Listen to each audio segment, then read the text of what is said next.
ನಮಸ್ಕಾರ. ಕನ್ನಡಮ್ಮ ನ್ಯೂಸ್ ನೆಟ್ವರ್ಕ್ಗೆ ಸ್ವಾಗತ. ನಾನು ಆರ್ತಿ. ಇದೀಗ ಹೆಡ್ಲೈನ್ಸ್.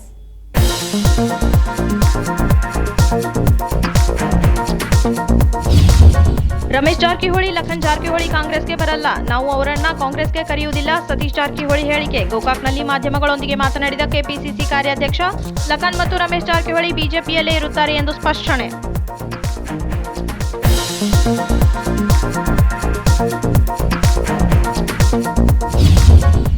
ಬೆಳಗಾವಿ ಪಾಲಿಕೆಯ ಪ್ರಸಕ್ತ ಸಾಲಿನ ಬಜೆಟ್ ತಯಾರಿ ಕುರಿತು ಪೂರ್ವಭಾವಿ ಸಭೆ. ಜಿಲ್ಲಾಧಿಕಾರಿಗಳ ನೇತೃತ್ವದಲ್ಲಿ ಪೂರ್ವಭಾವಿ ಸಭೆ ಜರುಗಿದ ಮಾಹಿತಿ. ಪಾಲಿಕೆಯ ಕೌನ್ಸಿಲ್ ಸಭಾಂಗಣದಲ್ಲಿ ಪೂರ್ವಭಾವಿ ಸಭೆಯ ಆಯೋಜನೆ.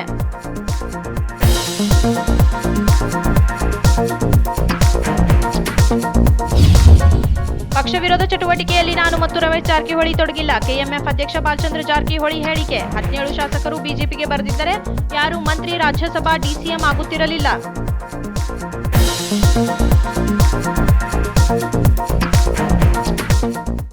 ಬೆಳಗಾವಿಯ ಹಿಂದವಾಡಿ ಬಳಿಯ ಭಾಗ್ಯನಗರದಲ್ಲಿನ ರಸ್ತೆ ದುಸ್ಥಿತಿಗೆ ತಲುಪಿದ್ದು, ವಾಹನ ಸಂಚಾರಕ್ಕೆ ತೊಂದರೆ ಉಂಟಾಗಿರುವುದಾಗಿ ಜನಸಾಮಾನ್ಯರು ಆಕ್ರೋಶ ವ್ಯಕ್ತಪಡಿಸಿದ್ದಾರೆ. ಬೆಳಗಾವಿಯ ಭಾಗ್ಯನಗರದಲ್ಲಿನ ರಸ್ತೆಗಳು ದುಸ್ಥಿತಿಗೆ ತಲುಪಿದ್ದು, ವಾಹನ ಸವಾರರಿಗೆ ಇಲ್ಲಿಂದ ಸಂಚರಿಸುವುದು ಕಷ್ಟಕರವಾಗಿದೆ. ಭಾಗ್ಯನಗರ ಒಂದು ಮುಖ್ಯ ರಸ್ತೆಯಾಗಿದ್ದು, ಈ ಮಾರ್ಗವಾಗಿ ಪ್ರತಿದಿನ ಸಾವಿರಾರು ಜನರು ತಮ್ಮ ನಿಯಮಿತ ಕೆಲಸಕ್ಕಾಗಿ ಸಂಚರಿಸುತ್ತಾರೆ. ಅಲ್ಲದೆ ದ್ವಿಚಕ್ರ ವಾಹನ ಸವಾರರಿಗೆ ಇದರಿಂದ ತೊಂದರೆ ಎದುರಿಸಬೇಕಾದ ಪರಿಸ್ಥಿತಿ ನಿರ್ಮಾಣವಾಗಿದೆ. ಅತಿಯಾದ ಧೂಳಿನ ಸಮಸ್ಯೆ ಜೊತೆಗೆ ಸವಾರರಿಗೆ ಬೆನ್ನು ನೋವಿನ ಸಮಸ್ಯೆಗಳು ಉದ್ಭವಿಸುತ್ತಿದೆ. ಈ ರಸ್ತೆ ದುರಸ್ತಿ ಯಾವಾಗ ಆಗುವುದು ಎಂಬುದೇ ದೊಡ್ಡ ಪ್ರಶ್ನೆಯಾಗಿದೆ. ಜನಸಾಮಾನ್ಯರ ಹಿತದ ದೃಷ್ಟಿಯಿಂದ ಜಿಲ್ಲಾಡಳಿತ ಆದಷ್ಟು ಬೇಗ ದುರಸ್ತಿಯತ್ತ ಗಮನ ಹರಿಸುವಂತೆ ಮನವಿ ಮಾಡಲಾಗಿದೆ. Bureau report, Kannadamma news network, Belagavi. ಗಣರಾಜ್ಯೋತ್ಸವ ದಿನದ ನಿಮಿತ್ತ ಬೆಳಗಾವಿ ರೋಲರ್ ಸ್ಕೇಟಿಂಗ್ ಅಕಾಡೆಮಿ ವತಿಯಿಂದ ರೋಲರ್ ಸ್ಕೇಟಿಂಗ್ ಚಾಂಪಿಯನ್ಶಿಪ್ 2022 ಆಯೋಜಿಸಲಾಗಿತ್ತು. ಬೆಳಗಾವಿಯ ರೋಲರ್ ಸ್ಕೇಟಿಂಗ್ ಅಕಾಡೆಮಿಯು roller skating championship 2022 dream jet skating ring Shringari colony Khasbag ಬೆಳಗಾವಿಯಲ್ಲಿ ಆಯೋಜಿಸಲಾಗಿತ್ತು. ಜನವರಿ 26ರಂದು ಸುಮಾರು 160 ಸ್ಕೇಟರ್ಗಳು ಈ ಚಾಂಪಿಯನ್ಶಿಪ್ನಲ್ಲಿ ಭಾಗವಹಿಸಿದ್ದರು. Roller skating academy roller skating championship 2022 आज 26 जानेवारी निमित्त आज आम्ही इकडे सिंगारी कॉलनी स्केटिंग रिंगवर या स्केटिंग स्पर्धा आयोजित केल्या होत्या. या स्केटिंग स्पर्धेमध्ये लॉंग रेस व शॉर्ट रेस अशा 2 प्रकारच्या रेस झाल्या. या रेसमध्ये 120च्या वर विद्यार्थ्यांनी सहभाग घेतला होता. आज या स्पर्धेसाठी भरपूर असा प्रतिसाद मिळाला आणि पालकवर्ग, स्केटर्स व माझे मित्रमंडळ यांच्या सर्वांचं मी स्वागत करतो आणि धन्यवाद मानतो की त्यांनी या स्पर्धेसाठी भरभरून साथ दिली. ಈ ಚಾಂಪಿಯನ್ಶಿಪ್ ಉದ್ಘಾಟನಾ ಸಮಾರಂಭ ಮತ್ತು ಬಹುಮಾನ ವಿತರಣಾ ಸಮಾರಂಭದಲ್ಲಿ ಸಂತೋಷ್ ಶೃಂಗಾರಿ, ತುಕಾರಾಮ್ ಶಿಂದೆ, ಸಿದ್ದು ಸಂಬರ್ಗಿ, ಶಂಕರ್ ಕಾಂಬಳೆ, ಸತೀಶ್ ಕುಮಾರ್, ಪ್ರಕಾಶ್ ಶಾಪುರ್ಕರ್, ಸುನಿಲ್, ಸ್ಕೇಟಿಂಗ್ ತರಬೇತಿದಾರ ಸೂರ್ಯಕಾಂತ್ ಹಿಂಡಲ್ಗೇಕರ್, ಸ್ಕೇಟರ್ಗಳು ಮತ್ತು ಪೋಷಕರು ಉಪಸ್ಥಿತರಿದ್ದರು. ಸೂರ್ಯಕಾಂತ್ ಹಿಂಡಲ್ಗೇಕರ್, ಯೋಗೇಶ್ ಕುಲಕರ್ಣಿ, ವಿಠಲ್ ಗಗನೆ, ಅನುಷ್ಕಾ ಶಂಕರಗೌಡ, ಶುಭಂ ಸಾಕೆ, ಸಕಾಶ್ಮ ಜಾಧವ್, ಭಾರತ್ ಪಾಟೀಲ್, ಬಸವನ್ ಚೌಗ್ಲೆ, ಅಶ್ವಿನಿ ಚೌಗ್ಲೆ, ರೋಹನ್ ದಾವ್ನೆ ಇವರೆಲ್ಲರೂ ಚಾಂಪಿಯನ್ಶಿಪ್ ಅನ್ನು ಆಯೋಜಿಸಲು ಶ್ರಮಿಸಿದ್ದಾರೆ. Mahadev Pawar, Kannadamma news network, Belagavi. ಕರ್ನಾಟಕ ವಿಧಾನ ಪರಿಷತ್ ವಿರೋಧ ಪಕ್ಷದ ನಾಯಕರನ್ನಾಗಿ ವಿಧಾನ ಪರಿಷತ್ ಸದಸ್ಯ ಹಾಗೂ ಹಿರಿಯ ಕಾಂಗ್ರೆಸ್ ನಾಯಕ ಬಿಕೆ ಹರಿಪ್ರಸಾದ್ ಅವರನ್ನ ನೇಮಿಸಲಾಗಿದೆ. ಕರ್ನಾಟಕ ವಿಧಾನ ಪರಿಷತ್ ವಿರೋಧ ಪಕ್ಷದ ನಾಯಕರನ್ನಾಗಿ ವಿಧಾನ ಪರಿಷತ್ ಸದಸ್ಯ ಹಾಗೂ ಹಿರಿಯ ಕಾಂಗ್ರೆಸ್ ನಾಯಕ ಬಿಕೆ ಹರಿಪ್ರಸಾದ್ ಅವರನ್ನ ನೇಮಿಸಲಾಗಿದೆ. ಹರಿಪ್ರಸಾದ್ ಅವರನ್ನು ವಿಧಾನ ಪರಿಷತ್ ವಿರೋಧ ಪಕ್ಷದ ನಾಯಕರನ್ನಾಗಿ ನೇಮಿಸಿರುವ ಆದೇಶವನ್ನ ಎಐಸಿಸಿ ಪ್ರಧಾನ ಕಾರ್ಯದರ್ಶಿ ಕೆಸಿ ವೇಣುಗೋಪಾಲ್ ಅವರು ಹೊರಡಿಸಿದ್ದಾರೆ. ಇದರ ಜೊತೆಗೆ ವಿಧಾನ ಪರಿಷತ್ ವಿರೋಧ ಪಕ್ಷದ ಉಪನಾಯಕರನ್ನಾಗಿ ಪರಿಷತ್ ಸದಸ್ಯ ಕೆ ಗೋವಿಂದರಾಜ ಅವರನ್ನು ನೇಮಿಸಲಾಗಿದೆ.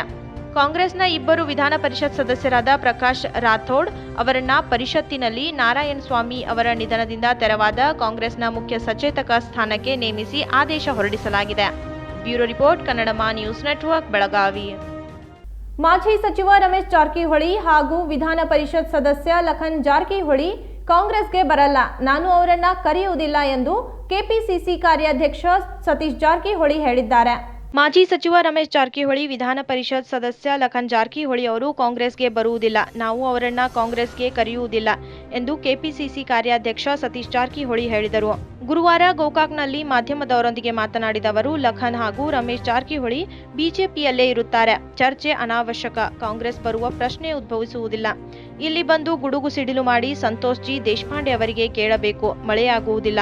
ಅವರು ಕಾಂಗ್ರೆಸ್ಗೆ ಯಾವ ಕಾಲಕ್ಕೂ ಬರುವುದಿಲ್ಲ ಎಂದು ಸ್ಪಷ್ಟಪಡಿಸಿದರು. ಕಾಂಗ್ರೆಸ್ಗೂ ಅವರು ಬರೋಲ್ಲ, ರಮೇಶ್ ಜಾರಕಿಹೊಳಿ ಬರೋಲ್ಲ, ಲಖನ್ ಜಾರಕಿಹೊಳಿ ಕಾಂಗ್ರೆಸ್ಗೆ ಬರೋಲ್ಲ, ನಾವು ಅವ್ರನ್ನ ಕಾಂಗ್ರೆಸ್ ಕರೆಯೋಲ್ಲ. ಅವ್ರು ಬರೋಲ್ಲ, ನಾವು ಕರೆಯೋಲ್ಲ. ಹಿಂಗಾಗಿ ಅದು ಚರ್ಚೆ ಅನಾವಶ್ಯಕ. ಯಾಕಂದರೆ ಅದು ಪ್ರಶ್ನೆ ಬರೋಲ್ಲ. ಅವರು ಬಿ ಜೆ ಪಿಯಲ್ಲಿ ಇದ್ದಾರೆ, ಅಲ್ಲೇ ಮುಂದುವರಿತಾರೆ. ಕಾಂಗ್ರೆಸ್ ಬರುವಂಥ ಪ್ರಶ್ನೆ ಉದ್ಭವಿಸಲ್ಲ. ನನ್ನ ಭಾವನೆಯಿಂದ ಅವರು ಸುಮ್ಮನೆ ಇದನ್ನು ಹೇಳಿ ಎಲ್ಲೋ ಲಾಭ ಪಡಲಿಕ್ಕೆ ಪ್ರಯತ್ನ ಅವರು ಅಷ್ಟೇ. ಇಲ್ಲಿ ಗುಡುಗು ಸಿಡಿಲು ಮಾಡಿ ಭಾರಿ ಗುಡುಗು ಸಿಡಿಲು ಮಾಡಿ ಅದು ಸಂತೋಷಿ ಕೇಳಬೇಕು, ನಮ್ಮ ಅತನಿ ದೇಶಪಾಂಡೆ ಅವ್ರಿಗೆ ಕೇಳಬೇಕು, ಮಹಾರಾಷ್ಟ್ರದ ಫಡ್ನವೀಸ್ ಅವ್ರಿಗೆ ಕೇಳಬೇಕು. ಗುಡುಗು ಸಿಡಿಲು ಮಳೆ ಮಾತ್ರ ಆಗೋದಿಲ್ಲ. ಮಳೆ ಅಂದರೆ ಕಾಂಗ್ರೆಸ್ ಇರೋದು. ಮಳೆ ಯಾವ ಕಾಲಕ್ಕೆ ಆಗೋಲ್ಲ. ಒಂದು 2-3 ತಾಸು ಗುಡುಗು ಸಿಡಿಲು ಆಗಿ ಅದರ ಲಾಭ ಪಡೀಲಿಕ್ಕೆ ಅವರಿಬ್ಬರು ಪ್ರಯತ್ನ ಅಷ್ಟೇ ಹೊರತಾಗಿ ಅವರು ಕಾಂಗ್ರೆಸ್ಗೆ ಯಾವ ಕಾಲಕ್ಕೂ ಬರೋಲ್ಲ, ನಾವು ಯಾವ ಕಾಲಕ್ಕೂ ನಾವು ಮತ ಪ್ರವೇಶವನ್ನು ಮಾಡಿಸೋದಿಲ್ಲ. ಸಿದ್ದರಾಮಯ್ಯ ನಮ್ಮ ರಾಜಕೀಯ ಗುರು ಅನ್ನೋದನ್ನ ಅವ್ರು ಬಿಡೋದಿಲ್ಲ. ಅವ್ರು ಅದು ಬಿಡೋಲ್ಲ. ಅದೇ ಗುಡುಗು ಸಿಡ್ಲು ಇದ್ದೇ ಇರೋದು. ಅದು ಈ ಕಡೆ ಲಾಭ ಆಗ್ಬೇಕಾ, ಆ ಕಡೆ ಲಾಭ ಆಗ್ಬೇಕು, ಎಲ್ಲರೂ ಲಾಭ ಆಗಬೇಕು, ರಾಜಕೀಯ ಲಾಭ ಆಗಬೇಕು. ಹಿಂಗಾಗಿ ಸಿದ್ದರಾಮಯ್ಯ ನಮ್ಮ ನಾಯಕ, ಆ ಕಡೆ ಯಡಿಯೂರಪ್ಪ ನಮ್ಮ ನಾಯಕ, ಜಗದೀಶ್ ಶೆಟ್ಟರ್ ನಮ್ಮ ನಾಯಕ, ಪ್ರಹ್ಲಾದ್ ಜೋಶಿ ನಮ್ಮ ನಾಯಕ, ಮತ್ತು ಯಾರ್ದಾರು ಇನ್ನೊರೇ ಹಿಂಗೆ ಎಲ್ಲ ನಾಯಕರು. ಇದು ರಾಜಕೀಯ ಲಾಭ ಅಷ್ಟೇ. ಇಲ್ಲಿ ಸಮಾಜ ಸೇವೆ ಏನಾದ್ರು ಗೋಕಾಕ್ ಏನಾರ ಒಂದು ಹೊಸದು. ಇನ್ನು ಡಿಗ್ರಿ ಕಾಲೇಜಿಲ್ಲ ನಮ್ಮಲ್ಲಿ 25 ಶಾಸಕರಾದ್ರು ರಮೇಶ್ ಜಾರಕಿಹೊಳಿ. ಡಿಗ್ರಿ ಕಾಲೇಜಿಲ್ಲ ನಮ್ಮಲ್ಲಿ, ಡಿಗ್ರಿ ಕಾಲೇಜಿಲ್ಲ. ಅದು ಎಲ್ಲಿದೆ ಅವ್ರು ರಮೇಶ್ ಜಾರಕಿಹೊಳಿ ಗೊತ್ತಿಲ್ಲ, ಅದು ಎಲ್ಲಿ ಹಿಡಿತಾ ಇದೆ ಅಂತ. ನಾವು ಮೇಲಿದ ಮೇಲೆ ಅದು ನೋಡ್ತಾ ಇರ್ತೀವಿ. ಸೊ ಅವ್ರಿಗೆ ಹೆಂಗಾರ ಮಾಡಿ ಮಂತ್ರಿ ಆಗಬೇಕು, ಮಂತ್ರಿಯಾಗಿ ಲಾಭ ಪಡೆಯೋದು ಅಷ್ಟೇ. ಇದು ಗುಡುಗು ಸಿಡ್ಲು ಅಷ್ಟೇ. ಇದು ಮಳೆ ಮಾತ್ರ ಆಗೋಲ್ಲ. ದೇಶಪಾಂಡೆ ಅವರ ಅವ್ರು ಕೇಳಬೇಕಲ್ಲ. ಇದು ರಮೇಶ್ ಜಾರಕಿಹೊಳಿ ಅವ್ರು ಕಾಂಗ್ರೆಸ್ಗೆ ಹೋಗ್ತಾರೆ, ನಾವು ಯಾಕೆ ಪಾಪ ಬಿಡ್ಬೇಕು ಅವ್ರನ್ನು? ಸಂತೋಷ್ ಜಿ ಕೇಳಬೇಕಿದು ಕಾಂಗ್ರೆಸ್ ಕೊಟ್ಟಾರಂತ. ಅಮಿತ್ ಶಾ ಕೇಳಬೇಕು. ಹಿಂಗೆ ಯಾರು ಗುಡ್ಲು ಸಿಡಿಗೆ ಅಷ್ಟ. ಮಳೆ ಅಂತ ಯಾವ ಕಾಲಕ್ಕೂ ಒಟ್ಟ ಮಳೆ ಆಗೋಲ್ಲ. ಗೋವಾ ಚುನಾವಣೆ ಬಗ್ಗೆ ಗೋವಾ ಚುನಾವಣೆ ಮಾಡ್ತಾ ಇದೀವಿ. ನಮ್ಮಲ್ಲಿ ನಮ್ಮ ಇಡೀ ತಂಡ ಅಲ್ಲಿ ಹೋಗಿದೆ. ಕಾಂಗ್ರೆಸ್ಸಿನ ಭಾಳಷ್ಟು ಜನ ನಾಯಕನಲ್ಲಿ ಅಬ್ಸರ್ವರ್ ಅಂತ ಹಾಕಿದ್ದಾರೆ. ನಾವು ಅಲ್ಲಿ ಕೆಲಸ ಮಾಡ್ತಾ ಇದ್ದೀವಿ. ಅವಕಾಶ ಇದೆ, ಕಳಿಸಿ ಸರ್. ನಾವು 17 ಸೀಟ್ ಗೆದ್ದಿದ್ದೀವಿ, 17 ಸೀಟು. ಸೊ ಹೀಗಾಗಿ ಗೆಲ್ಲಲಿಕ್ಕೆ ಅವಕಾಶ ಇದೆ, ಸರಿಯಾಗಿ ಮಾಡಿದ್ರೆ. ಮಾಜಿ ಮುಖ್ಯಮಂತ್ರಿಯವ್ರ ಮಗ ರಾಜೀನಾಮೆ ಕೊಟ್ಟಿದ್ದಾರೆ ಬಿಜೆಪಿಗೆ, ಕೊಟ್ಟಿದ್ದಾರೆ. ಪಕ್ಷೇತರಾಗಿ ಸ್ಪರ್ಧೆ ಮಾಡಿದ ಪಂಜೀಮ್ನಿಂದ. ಅದು ನೋಡ ಅವ್ರ ಅಂತರಕ್ಕೆ ವಿಚಾರ. ಅದು ಅವರನ್ನು ನೀವು ತಾವು ಕರ್ಕೊಂಡು ಇಲ್ಲ, ಆಲ್ರೆಡಿ ನಮ್ದು ಅಲ್ಲಿ ಕಾಂಗ್ರೆಸ್ಸಿನ ಅಭ್ಯರ್ಥಿಯನ್ನು ಘೋಷಣೆ ಮಾಡಿದ್ವಿ ಪಂಜಿಗೆ. ಸೊ ಈಗ ನಮ್ಮ ಬೇರೆ, ಅವ್ರದ್ದು ಬೇರೆ. ಸಿದ್ದರಾಮಯ್ಯ ನಮ್ಮ ನಾಯಕರು ಎಂದು ಹೇಳುತ್ತಾರೆ. ಈ ಕಡೆ ಯಡಿಯೂರಪ್ಪ, ಪ್ರಹ್ಲಾದ್ ಜೋಶಿ ಎಲ್ಲರಿಗೂ ನಾಯಕ ಎನ್ನುತ್ತಾರೆ. ಗೋಕಾಕ್ನಲ್ಲಿ ಇಲ್ಲಿಯವರೆಗೆ ಡಿಗ್ರಿ ಕಾಲೇಜು ಇಲ್ಲ, ಏನು ಮಾಡಿದರು ರಮೇಶ್ ಜಾರಕಿಹೊಳಿ ಎಂದು ಪ್ರಶ್ನಿಸಿದರು. Rajashekharayya Hiremath, Kannadama news network, Belagavi. ಬೆಳಗಾವಿ ಪಾಲಿಕೆಯ ಪ್ರಸಕ್ತ ಸಾಲಿನ ಬಜೆಟ್ ತಯಾರಿ ಕುರಿತು ಗುರುವಾರ ಪಾಲಿಕೆಯ ಕೌನ್ಸಿಲ್ ಸಭಾಂಗಣದಲ್ಲಿ ಪೂರ್ವಭಾವಿ ಸಭೆ ನಡೆಸಲಾಯಿತು. ಬೆಳಗಾವಿ ಪಾಲಿಕೆಯ ಪ್ರಸಕ್ತ ಸಾಲಿನ ಬಜೆಟ್ ತಯಾರಿ ಕುರಿತಂತೆ ಜಿಲ್ಲಾಧಿಕಾರಿಗಳ ನೇತೃತ್ವದಲ್ಲಿ ಗುರುವಾರ ಪಾಲಿಕೆಯ ಕೌನ್ಸಿಲ್ ಸಭಾಂಗಣದಲ್ಲಿ ಪೂರ್ವಭಾವಿ ಸಭೆ ಜರುಗಿತು. ಸಭೆಯಲ್ಲಿ ಮಾತನಾಡಿದ ಕೈಗಾರಿಕಾ ವಲಯದ ಮುಖಂಡರು, ಬೆಳಗಾವಿಯಲ್ಲಿ ಸಾಕಷ್ಟು ಗುಣಮಟ್ಟದ ಕೈಗಾರಿಕೆಗಳು ಹಾಗೂ ನುರಿತ ಕೆಲಸಗಾರರು ಇದ್ದಾರೆ. ಆದ್ದರಿಂದ ಬೆಳಗಾವಿಯಲ್ಲಿ ಅನೇಕ ಉದ್ಯಮಗಳು ತಲೆ ಎತ್ತುವ ಸಾಧ್ಯತೆ ಇದೆ. ಆದರೆ ನಗರದಲ್ಲಿ ಮಾರ್ಕೆಟಿಂಗ್ ವ್ಯವಸ್ಥೆ ಸರಿ ಮಾಡಬೇಕು. ಇನ್ನು ಕೈಗಾರಿಕಾ ವಲಯದಲ್ಲಿ ಕುಡಿಯುವ ನೀರು ಸೇರಿದಂತೆ ಮೂಲ ಸೌಕರ್ಯಗಳ ಅಭಿವೃದ್ಧಿಗೆ ಒತ್ತು ನೀಡಬೇಕೆಂದರು. ಬೆಳಗಾವಿ ನಗರದಲ್ಲಿರಬಹುದಾದ ಎಲ್ಲ ಸಮಸ್ಯೆಗಳ ಕುರಿತಂತೆ ನಾಗರಿಕರಿಂದ ಸಲಹೆಗಳನ್ನು ಪಡೆಯಲಾಗಿದೆ. ಇನ್ನು ಈ ಕುರಿತಂತೆ ಬಜೆಟ್ ತಯಾರಿಸುವ ಸಂದರ್ಭದಲ್ಲಿ ಸ್ಮಾರ್ಟ್ ಸಿಟಿ ಅಧಿಕಾರಿಗಳು ಹಾಗೂ ಪಾಲಿಕೆಯೊಂದಿಗೆ ಚರ್ಚಿಸಿ ನಿಮ್ಮ ಸಲಹೆ ಸೂಚನೆಗಳನ್ನು ಬಳಸಿಕೊಳ್ಳಲಾಗುವುದು ಎಂದರು. And the cycle track. Nobody is using the cycle track. If the cycle track can be converted to pay and park for two-wheelers, there will be a revenue for the municipality. First, people will be able to park their vehicles. Business will happen.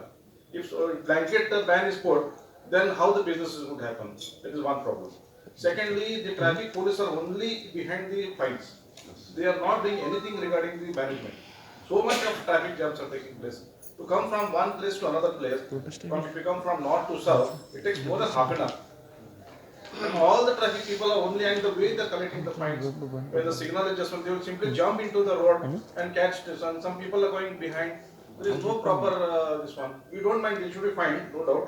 But at the same time, the traffic safety, the traffic management, that also should be taken into the concern.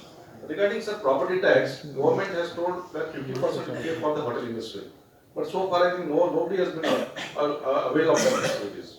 Many of people are ready to pay the tax. If the 50% waiver is given, we will pay the tax at the earliest possible. It will be a revenue to the government also. And for us also the hotel industry, which is going through a very bad patch for the past 2 years because of COVID and all those things. It will be we request for that to be done. ಹೊರಗೆ ಬಂದಿರಿ, ತಮ್ಮ ಆರೋಗ್ಯನೂ ಭಾಳ ಒಳ್ಳೆ ಇರಲಿ ಅಂತ ಹೇಳಿ ನಾನು ಇಡೀ ಬೆಳಗಾಂ ಜನರ ವತಿಯಿಂದ ತಮಗೆ ಪರಮೇಶ್ವರ ಪ್ರಾರ್ಥನೆ ಮಾಡ್ತೀನಿ. ಅದೇ ಪ್ರಕಾರ ಈಗ ನನ್ನ ಕನ್ನಡ ಸ್ವಲ್ಪ ತಪ್ಪು ಈಗ ಅಡ್ಜಸ್ಟ್ಮೆಂಟ್ ಮಾಡ್ಕೊಳ್ಳಿ. ಸೊ ಎಲ್ಲರೂ ಸಿಟಿ ಬಗ್ಗೆ ಯಾವ ಪ್ರಕಾರ ಆಗಬೇಕು, ಏನೇನು ಮಾಡಬೇಕು ಅಂತ ಹೇಳಿದ್ದಾರೆ. ಆದರೆ ಈಗ ಈ ಸ್ಮಾರ್ಟ್ ಸಿಟಿನಲ್ಲಿ ಸಾಕಷ್ಟು ಕೆಲಸಗಳನ್ನು ಆಗಿದ್ದಾವೆ. ಆಮೇಲೆ ಸ್ಮಾರ್ಟ್ ಸಿಟಿ ಕಂಪ್ಲೀಟ್ ಆದ ಬಳಿಕ ನಮ್ಮ ಮಹಾನಗರ ಪಾಲಿಕೆಗೆ ಹ್ಯಾಂಡ್ ಓವರ್ ಮಾಡೋರು. ಸೊ ಅದು ಹ್ಯಾಂಡ್ ಓವರ್ ಮಾಡಿದ ಬಳಿಕ ಮಹಾನಗರ ಪಾಲಿಕೆ ಕಡೆ ಮೇಂಟೆನೆನ್ಸ್ ಮಾಡೋ ಸಲುವಾಗಿ ಅಷ್ಟು ದುಡ್ಡು ಇದೋ ಇಲ್ಲೋ ಅದೊಂದು ನನಗೆ ಪ್ರಶ್ನೆ ಬಿದ್ದಿದೆ. ಇರಲಿಲ್ಲ ಅದು ಒಂದು ಪ್ರೊವಿಷನ್ ಮಾಡಬೇಕು. ಯಾವ ಪ್ರಕಾರ ಕೇಂದ್ರ ಸರ್ಕಾರ ಮತ್ತು ರಾಜ್ಯ ಸರ್ಕಾರನೂ 16 ಫೈನಾನ್ಸ್ 15 ಫೈನಾನ್ಸ್ ಯಾವ ಪ್ರಕಾರ ಕೊಡ್ತಾರೆ. ಸ್ಮಾರ್ಟ್ ಸಿಟಿನಲ್ಲಿ ಸದ್ಯಕ್ಕೆ ಅದೇ ಪ್ರಕಾರ ಕೇಂದ್ರ ಸರ್ಕಾರ ಮತ್ತು ರಾಜ್ಯ ಸರ್ಕಾರ ಕಡೆಯಿಂದ ಒಂದು ವಿನಂತಿಯನ್ನು ಮಾಡಬೇಕು. ಸ್ಮಾರ್ಟ್ ಸಿಟಿ ಮೇಂಟೈನ್ ಮಾಡೋ ಸಲುವಾಗಿ ನಮ್ಗೆ ಇಷ್ಟು ಖರ್ಚು ಬರ್ತೈತಿ, ಅದ್ರ ಸಲುವಾಗಿ ತಾವು ಸಹಕಾರ ಮಾಡ್ಬೇಕಂತ ಹೇಳಿ. ಯಾಕಂದರೆ ಮಹಾನಗರ ಪಾಲಿಕೆಗೆ ಇನ್ಕಮ್ ಸೋರ್ಸ್ ಎಲ್ಲ ಕಡಿಮೆ ಹಾಕೋತ ಹೋಗ್ತಿದೆ. ಕರ್ನಾಟಕ ವಾಟರ್ ಸಪ್ಲೈ ಬೋರ್ಡ್ ನಮ್ಮ ಕಡೆನೇ ಇತ್ತು, ಅದು ಸೆಪ್ರೇಟ್ ಆಯಿತು. ಆಮೇಲೆ ಬರ್ತ್ ಆ್ಯಂಡ್ ಡೆತ್ ಸರ್ಟಿಫಿಕೇಟ್ಸ್ ಅದು ಈಗ ಆನ್ಲೈನ್ ಫ್ರೀನಲ್ಲಿ ಸಿಗ್ತಾ ಇದೆ. ಸೊ ಕಾರ್ಪೊರೇಷನ್ ಎಲ್ಲ ಜನರು ಕಾರ್ಪೊರೇಷನ್ಗೆ ನಾವೆಲ್ಲರೂ ಬಂದು ಕಾರ್ಪೊರೇಷನ್ಗೆ ಬೇರೆ. ಸೊ ನಮ್ಮ ಕಾರ್ಪೊರೇಷನ್ಗೆ ಯಾರು ಬೇಯಬಾರ್ದು ಅಂಥೇಳಿ ಈಗ ನಾನು ವಿನಂತಿನೂ ಮಾಡ್ತೀನಿ, ಪ್ರೊವಿಷನ್ ಮಾಡಿ ಇಡಬೇಕು ತಾವು. ಈಗ ಗೋಶಾಲಾ ಈಗ ಹೇಳಿದ್ರು, ಗೋಶಾಲಾ ಆಗಲಿ ಸ್ಟೇಟ್ ಆಗಲಿ ಆಲ್ರೆಡಿ ನನ್ನ ಅನ್ಸ್ಬಿಟ್ಟು ಫೈನಲ್ ಟಚಪ್ ಬಂದಿದೆ. ಸೊ ಅದ್ರ ಮ್ಯಾಗ ಜನರಿಗೆ ಸದ್ಯಕ್ಕೆ ಒಂದು 11 ಮಂದಿ ಕಮಿಟಿ ಮಾಡಿ, ಯಾಕಂದ್ರೆ ನಿಮ್ಮಂಥ ಆಫೀಸರ್ ಮುಂದೆ ಬರಬೇಕು ಅಂತ ಬರ್ಬೇಕಾ. ಇಂಟ್ರೆಸ್ಟ್ ಇಲ್ಲದ ಆಫೀಸರ್ ಬಂದರೆ ಮತ್ತು ಅದು ಗೋಶಾಲಾ ಮತ್ತು ಸ್ಟೇಟ್ ಆಗದ ಪ್ರಾಜೆಕ್ಟ್ ಹಂಗೆ ಉಳಿತಿದೆ. ಅದ್ರ ಸಲುವಾಗಿ ಬೆಳಗಾಂ ಸಿಟಿನಲ್ಲಿ ಯಾರು ಒಳ್ಳೆ ಕೆಲಸ ಮಾಡ್ತಿದ್ದಾರೆ ಅವ್ರಿಗೊಂದು 11 ಮಂದಿಗೆ ಬೋರ್ಡ್ ಆಫ್ ಡೈರೆಕ್ಟರ್ ಅಂತ ಅಲ್ಲಿ ಇಟ್ಕೊಂಡು ಜನರ ಕಡೆಯಿಂದನೂ ಸಹಕಾರಿ ಬರ್ತಿದೆ, ಮತ್ತು ಗೋಶಾಲನೂ ಮತ್ತು ಸ್ಟೇಟ್ ಆಗನೂ ಸರಿ ನಡೀತಿದೆ. ಇದೊಂದು ನಂದು ರಿಕ್ವೆಸ್ಟ. ಸೊ ಬೆಳಗಾಂ ಸಿಟಿನಲ್ಲಿ ಪ್ರೊಡಕ್ಟಿವಿಟಿ ಬರುವಂಥ ಚರ್ಚೆಯಲ್ಲಿ ಭಾಗವಹಿಸಿದ್ದೀರಿ. ಭಾಳಷ್ಟು ಒಳ್ಳೆಯ ಸಲಹೆ ಸೂಚನೆಗಳು ಕೂಡ ಬಂದಿದೆ. ನಾನು ಕೂಡ ಬಜೆಟ್ ತಯಾರಿ ಆಗುವಾಗ ಇವೆಲ್ಲ ಪಾಯಿಂಟ್ಸ್ ಏನು ತಾವು ಹೇಳಿದಿರಿ, specially with regard to the toilets in the market place, that is the requirement, especially for women. So I'll give special this one importance for such activity there. Another point, as our Satish Tanalkar told, with regard to shuttle bus, where the bus can move. Ganapati Gali, can you move a bus there? Sir, you can, because the provision at the time of master The areas near. Parking should be stopped, sir. Yeah. And with regard to the parking also, so many people have spoken with regard to fine levied by the police people, and we'll specify the areas. Okay, we'll take more suggestion from you, which are the areas to be located as the parking areas, and we have to call either tender, agency you have to fix and to collect the parking fees. Okay, earlier we used to do that. Of course, as you told at Bapat Gali, it is identified. It's 2-3 years it is spoken like that. But we'll take up this issue with the smart city people, because the amount has been also been bifurcated there, and we'll take up that work. And we'll speak to the managing director. I am also one of the directors with regard to smart city is concerned. We'll take up this issue. the same project can be introduced in Khanjar Gali also. Yeah. Parking. Wherever possible, it can be implemented. Yes. Public grievances cell provision is there, and we can make that. And lot of scope is there for Vikalajatana, disabled people, ramp, and all those provisions are there. With regard to election purpose, what we normally do for schools and colleges, there are those ramps. Ramps can be made even at the marketplaces. Exactly. Yeah, we will take into, you have to make, council secretary, you have to make these points in the budget preparation. Sir, and it's unfortunate to say, if you see the new extent ಈ ಸಂದರ್ಭದಲ್ಲಿ ಪಾಲಿಕೆ ಆಡಳಿತ DC Bhagyashree ಹುಗ್ಗಿ, ಗುಂಜೇರಿ, ಕಾರ್ಯನಿರ್ವಾಹಕ ಅಭಿಯಂತರರಾದ ಲಕ್ಷ್ಮೀ ನಿಪ್ಪಾಣಿಕರ್ ಸೇರಿದಂತೆ ಇನ್ನಿತರರು ಉಪಸ್ಥಿತರಿದ್ದರು. Mahadev Pawar, Kannadama news network, Belagavi. ಇದೀಗ ಪುಟ್ಟದೊಂದು ವಿರಾಮ.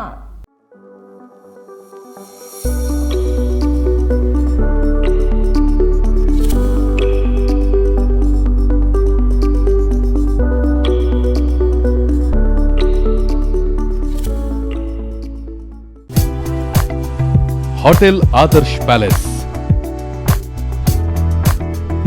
लजीज खाने के साथ यहाँ है बेहतरीन रूम्स, रहने के लिए स्टैंडर्ड रूम्स और सूट रूम्स, साथ ही साथ मौजूद है कई सारी क्वालिटियों से भरपूर स्टैंडर्ड डिलक्स रूम्स और deluxe suit rooms. Luxurious life का अनुभव लेना है तो एक बार अवश्य भेंट दें। शादी और इतर प्रोग्राम्स के लिए प्लैटिनम हॉल और मिलेनियम हॉल। होटल आदर्श पैलेस, लिंगराज कॉलेज के पास, कॉलेज रोड, बेलगांव।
ವಿರಾಮದ ಬಳಿಕ ಸ್ವಾಗತ.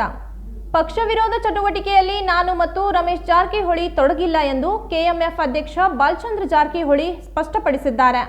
ಪಕ್ಷ ವಿರೋಧಿ ಚಟುವಟಿಕೆಯಲ್ಲಿ ನಾನು ಮತ್ತು ರಮೇಶ್ ಜಾರಕಿಹೊಳಿ ತೊಡಗಿಲ್ಲ. ರಮೇಶ್ ಜಾರಕಿಹೊಳಿ, ರಮೇಶ್ ಕುಮಟಳ್ಳಿ, ಶ್ರೀಮಂತ್ ಪಾಟೀಲ್ ಅವರ ತ್ಯಾಗದಿಂದ ನೀವು ಅಧಿಕಾರ ಅನುಭವಿಸುತ್ತಿದ್ದೀರಿ ಎಂಬುದನ್ನು ಮರೆಯಬೇಡಿ ಎಂದು ಕೆಎಂಎಫ್ ಅಧ್ಯಕ್ಷ ಬಾಲಚಂದ್ರ ಜಾರಕಿಹೊಳಿ ಹೇಳಿದರು. ಗೋಕಾಕ್ನಲ್ಲಿ ಮಾಧ್ಯಮಗಳ ಜೊತೆ ಮಾತನಾಡಿದ ಅವರು, 17 ಶಾಸಕರು ಬಿಜೆಪಿಗೆ ಬರದೇ ಇದ್ದರೆ ಯಾರು ಮಂತ್ರಿ, ರಾಜ್ಯಸಭಾ, ಡಿಸಿಎಂ ಆಗುತ್ತಿರಲಿಲ್ಲ. ಅವರ ತ್ಯಾಗದಿಂದ ನೀವು ಅಧಿಕಾರ ಅನುಭವಿಸುತ್ತಿದ್ದೀರಿ. ಅವರು ಬಂದಿದ್ದಕ್ಕೆ ಎಲ್ಲವೂ ಆಗಿದೆ. ದಯವಿಟ್ಟು ಆ 17 ಶಾಸಕರನ್ನ ಯಾರು ಮರೆಯಬೇಡಿ.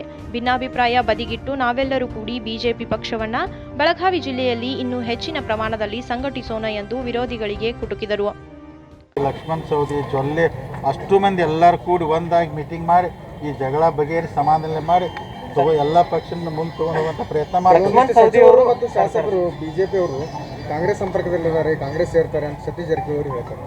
ನನಗೆ ಗೊತ್ತಿಲ್ಲ, ಯಾಕಂದ್ರೆ ನಾನತ್ತಿ ಭಾರತೀಯ ಜನತಾ ಪಾರ್ಟಿ ಬಿಟ್ಟು ಹೋಗೋದಿಲ್ಲ. 2023 ಇಲ್ಲೇ ಬಿಜೆಪಿ ಬಿ ಫಾರ್ಮ್ ಮೇಲೆ ಚುನಾವಣೆ ಸ್ಪರ್ಧೆ ಮಾಡ್ತೀನಿ. ಸೊ ಯಾರು ಹೋಗಕ್ಕಿಲ್ಲ ಎಲ್ಲ. ಸೊ ಈ ಥರ ರೂಮರ್ಸು ಭಾಳ ಹೇಳ್ತವ್ರವ, ಅದಕ್ಕೆ ಅದನ್ನೇನು ಭಾಳ ಸೀರಿಯಸ್. ಲಕ್ಷ್ಮಣ್ ಸವದಿ ಅವರು ಕೆಪಿಸಿಸಿ ಅಧ್ಯಕ್ಷ ಡಿ ಕೆ ಶಿವಕುಮಾರ್ ಜೊತೆಗೆ ಸಂಪರ್ಕದಲ್ಲಿದ್ದಾರೆ. ಅವರ ಫೋನ್ ಡೀಟೇಲ್ಸ್ ಎಲ್ಲ ನಮ್ಮ ಕಡೆ ಇದ್ದಾವೆ ಅಂತ ಹೇಳಿ ಲಖನ್ ಜಾರಕಿಹೊಳಿ ಅವರು ಆರೋಪ ಮಾಡ್ತಾರೆ. ನನಗೆ ಆ ವಿಷಯ ಗೊತ್ತಿಲ್ಲ ಅದು. ನನಗಂದ್ರೆ ವಿಷಯ ಗೊತ್ತಿದೆ ಅಷ್ಟೇ ಹೇಳ್ತೀನಿ, ವಿಷಯ ಗೊತ್ತಿಲ್ಲ ನನಗೆ. ಬೆಳಗಾವಿ ಜಿಲ್ಲೆಯ 3 ಕಾಂಗ್ರೆಸ್ ಶಾಸಕರು ಬಿಜೆಪಿ ಸಂಪರ್ಕದಲ್ಲಿದ್ದಾರೆ. ಮುಂದಿನ ಚುನಾವಣೆಯಲ್ಲಿ ಬಿಜೆಪಿ ಬರ್ತಾರೆ. ನಾನು ಏನಿಲ್ಲ, ಉಳಿದದ್ದು ಪೊಲಿಟಿಕ್ಸು ನನಗೇನೂ ಗೊತ್ತಿಲ್ಲ. ಸೊ ಈಗೇನು ಜಗಳ ಶುರು ಆಗಿದೆ ಭಾರತೀಯ ಜನತಾ ಪಾರ್ಟಿದು, ಇದನ್ನು ಸಮಾಧಾನದಲ್ಲಿ ಬಗೆಹರಿಸಿ ಎಲ್ಲನೂ ಒಂದಾಗಿ ಒಕ್ಕಟ್ಟಾಗಿ ಕರ್ಕೊಂಡೋಗಿ ಮುಂದಿನ ಚುನಾವಣೆಯಲ್ಲಿ ಮತ್ತು ನಾವೆಲ್ಲರೂ ಗೆದ್ದು ಬರುವಂಥ ಪ್ರಯತ್ನ ನಾವು ಮಾಡೋದು ಒಳ್ಳೆಯದಂತೇಳಿ ಎಲ್ಲ ನಾಯಕರನ್ನ ಅಲ್ಲಿ ನನ್ನ ವಿನಂತಿ ಇದೆ. ರಮೇಶ್ ಜಾರಕಿಹೊಳಿ ಅವರಿಗೆ ಸಚಿವ ಸ್ಥಾನ ಏನಾದರೂ ಒತ್ತಾಯ ಮಾಡ್ತೀರಾ? ಯಾಕಂದ್ರೆ ಈಗ ಅವ್ರ ಮೇಲೆ ಇರುವಂತಹ ಆರೋಪ ಇನ್ನೂ ಕೂಡ ಕೋರ್ಟ್ನಲ್ಲಿದೆ, ಅದು ಇದೆಲ್ಲ ರೀಸನ್ ಹೇಳ್ತಾ ಇದ್ರೆ ಈ ಬಾರಿ ಅವ್ರಿಗೆ ಏನಾದರೂ ಸಚಿವ ಸ್ಥಾನ ತಪ್ಪಿದೆ ಆದ್ರೆ ಮುಂದಿನ ದಿನಗಳಲ್ಲಿ ಆರೋಪ ಹಂಗೆ ಉಳ್ಕೊಳ್ಳುತ್ತೆ. ಅಲ್ಲ, ರಮೇಶ್ ಜಾರಕಿಹೊಳಿಗೆ ಮಂತ್ರಿ ಕೊಡ್ತು ಅಂತ ಈಗಾಗಲೇ ಹೇಳಿದ್ರೆ ಅವ್ರಿಗೆ ಪ್ರಾಬ್ಲಮ್ ಬಂದಿದ್ದಂದ್ರೆ ಕೋರ್ಟ್ದಿಂದಾರೆ. ಕೋರ್ಟ್ ಇಶ್ಯೂ ಅದು ಸಣ್ಣ ಮೈನರ್ ಇಶ್ಯೂ ಇದೆ, ಯಾಕೆ ಲೇಟಾಗಿ ಗೊತ್ತಿಲ್ಲ. ಕೋರ್ಟ್ ಕೇಸ್ ಸಾಲ್ವ್ ಆಯ್ತು ಅಂದ್ರೆ ರಮೇಶ್ ಜಾರಕಿಹೊಳಿ ಮಂತ್ರಿ ಆಗೇ ಆಗ್ತಾರೆ. ಈ ಸಂಪುಟ ವಿಸ್ತರಣೆಯಲ್ಲಿ ಏನಾದರೂ ಸಿಗ್ಬೋದಾ ಸರ್ ಅವರಿಗೆ? ಅದೇ ಕೋರ್ಟ್ ಕೇಸ್ ಇದೆ, ಅದಕ್ಕೆ ಬೇಗ ನಾನು ಸಾಲ್ವ್ ಆಯ್ತು ಅಂದ್ರೆ ಡೆಫಿನೆಟ್ ಆಗಿ ರಮೇಶ್ ಜಾರಕಿಹೊಳಿ ಮಂತ್ರಿ ಕೊಟ್ಟೆ ಕೊಡ್ತಾರೆ. ಸರ್, ಈಗ ಗೋವಿಂದ ಕಾರಜೋಳ ಅವರು ಜಿಲ್ಲಾ ಉಸ್ತುವಾರಿ ಇರಬಾರ್ದು ಅನ್ನುವಂಥದ್ದು, ಉಮೇಶ್ ಕತ್ತಿ ಅವರು ಆಗ್ಬೇಕನ್ನುವಂಥದ್ದು ಒಂದು ಅವರು ಪರ್ಯಾಯ ಗುಂಪು ಒಂದು ಸಭೆ ಮಾಡ್ತಾ ಇದೆ, ಅದ್ರ ಬಗ್ಗೆ ಏನು? ಈಗ ನೋಡ್ರಿ, ಈಗ ಎಲ್ಲನೂ ಒಂದು ಪಾಲಿಸಿ ಡಿಸಿಷನ್ ತೊಗೊಂಡ್ಬಿಟ್ಟಾರೆ ಪಾರ್ಟಿಯಲ್ಲಿ, ಆಯಾ ಜಿಲ್ಲೆದವ್ರಿಗೆ ಯಾರಿಗೂ ಕೊಡಬೇಡ ಅಂತೇಳಿ. ಗೋವಿಂದ ಕಾರಜೋಳ ಇದ್ದಾರೆ, ಅವರು ಇರಲಿ, ಸ್ವಲ್ಪ ಇನ್ನೊಂದು ಚೆನ್ನಾಗಿ ಕೆಲಸ ಮಾಡಿ ನಾವು ಎಲ್ಲರೂ ಕೂಡಿ ಅವ್ರಿಗೆ ಸಹಕಾರ ಕೊಟ್ಟು ಪಾರ್ಟಿ ಕಟ್ಟಿ ಬೆಳೆಸೋಣ. ಮತ್ತು ಈಗ ಒಬ್ಬೊಬ್ರು ಒಂದೊಂದು ಜಿಲ್ಲೆದಾರ ಅಲ್ಲೆಲ್ಲ ಭಿನ್ನಾಭಿಪ್ರಾಯ ಡಿಫ್ರೆನ್ಸ್ ಇರುತ್ತೆ. ಹತ್ರಗೇನು ಕಾರಜೋಳ ಅವರು ಬಾಗಲಕೋಟೆ ಜಿಲ್ಲೆಯವ್ರದಾರು, ಸೊ ಆ ಥರ ಏನು ತೊಂದರೆ ಆಗಲಿಕ್ಕಿಲ್ಲ ನನ್ನ ಭಾವನೆ. ನಾಯಕರ ಭಿನ್ನಮತ ಶಮನಗೊಳಿಸುವ ವರಿಷ್ಠರಿಗೆ ಮನವಿ ಮಾಡ್ತೀರಾ? ಅವ್ರ ಗಮನಕ್ಕೆ ತರ್ತೀರಾ? ಅಲ್ಲಲ್ಲ, ವರಿಷ್ಠನಕ್ಕಿಂತ ನಾವು ಎಲ್ಲ ಮುಖಂಡರು ಇಷ್ಟು ಜನ ಬೆಳಗಾವದಾಗ ಲೀಡರ್ ಇರೋಲ್ಲ ರೀ. ಸೊ ಅರ್ಧ ರಾಜ್ ಕಟ್ಟುವಂಥ ಲೀಡರ್ಗಳೆಲ್ಲ ಇಲ್ಲೇ ಇದ್ದಾರೆ. ಸೊ ನಾವೇ ಕುಂತು ನಾವೇ ಮಾತಾಡಿ ಬಗೆಹರಿಸ್ಕೊಂಡು ಮತ್ತು ಹೆಚ್ಚಿನ ಸಮಸ್ಯೆ ಬಂದರೆ ಮುಖ್ಯಮಂತ್ರಿ ಅದು ಕುಂತು ನಾವೆಲ್ಲರೂ ಎಲ್ಲರನ್ನೂ ಒಂದು ಮಾಡುವಂಥ ಪ್ರಾಮಾಣಿಕ ಪ್ರಯತ್ನ ನಾನು ಸೊ ಆದಷ್ಟು ಬೇಗನೆ ರಾಜಕಾರಣದಾಗ ನಾವು ಬಿಟ್ಕೋತಾರೆ. ಗ್ಯಾಪ್ ಭಾಳ ಆದ್ರೆ ತೊಂದರೆ ಆಗುತ್ತೆ. ಗ್ಯಾಪನ್ನು ಯಾರ್ಯಾರೊಬ್ಬರ ಫುಲ್ಫಿಲ್ ಮಾಡಬೇಕಲ್ಲ. ಮೂವರು ಕಾಂಗ್ರೆಸ್ ಶಾಸಕರು ಬಿಜೆಪಿ ಸಂಪರ್ಕದಲ್ಲಿದ್ದಾರೆ. ಮುಂದಿನ ಚುನಾವಣೆಗೆ ಬಿಜೆಪಿಗೆ ಬರುತ್ತಾರೆ ಎಂಬ ರಮೇಶ್ ಜಾರಕಿಹೊಳಿ ಹೇಳಿಕೆಯ ಬಗ್ಗೆ ಉಳಿದ ರಾಜಕೀಯ ಬಗ್ಗೆ ನನಗೆ ಏನೂ ಗೊತ್ತಿಲ್ಲ ಎಂದರು. ಇನ್ನು ರಮೇಶ್ ಜಾರಕಿಹೊಳಿಗೆ ಸಚಿವ ಸ್ಥಾನ ನೀಡುವ ವಿಚಾರಕ್ಕೆ ರಮೇಶ್ ಜಾರಕಿಹೊಳಿ ಅವರಿಗೆ ಸಚಿವ ಸ್ಥಾನ ನೀಡುವ ಬಗ್ಗೆ ಈಗಾಗಲೇ ಹೇಳಿದ್ದಾರೆ. ಆದರೆ ಕೋರ್ಟ್ ಕೇಸ್ನಿಂದ ನೀಡಲು ವಿಳಂಬವಾಗುತ್ತಿದೆ. ಹೀಗಾಗಿ ಕೋರ್ಟ್ ಕೇಸ್ ಬಗೆಹರಿದ ಬಳಿಕ ಖಂಡಿತವಾಗಿ ಸಚಿವ ಸ್ಥಾನ ಸಿಗುತ್ತದೆ ಎಂದರು. ಜಿಲ್ಲಾ ಉಸ್ತುವಾರಿ ಸಚಿವ ಗೋವಿಂದ ಕಾರಜೋಳ ಅವರಿಗೆ ಜಿಲ್ಲೆಯ ಶಾಸಕರಿಂದ ವಿರೋಧ ವಿಚಾರಕ್ಕೆ ಆಯಾ ಜಿಲ್ಲೆಯವರಿಗೆ ಯಾರಿಗೂ ಜಿಲ್ಲಾ ಉಸ್ತುವಾರಿ ಸ್ಥಾನ ನೀಡಬಾರದು ಎಂದು ಪಕ್ಷದಲ್ಲಿ ನಿರ್ಣಯ ತೆಗೆದುಕೊಳ್ಳಲಾಗಿದೆ. ಹೀಗಾಗಿ ಗೋವಿಂದ ಕಾರಜೋಳ ಅವರು ಬಾಗಲಕೋಟೆ ಜಿಲ್ಲೆಯವರಾಗಿದ್ದಾರೆ.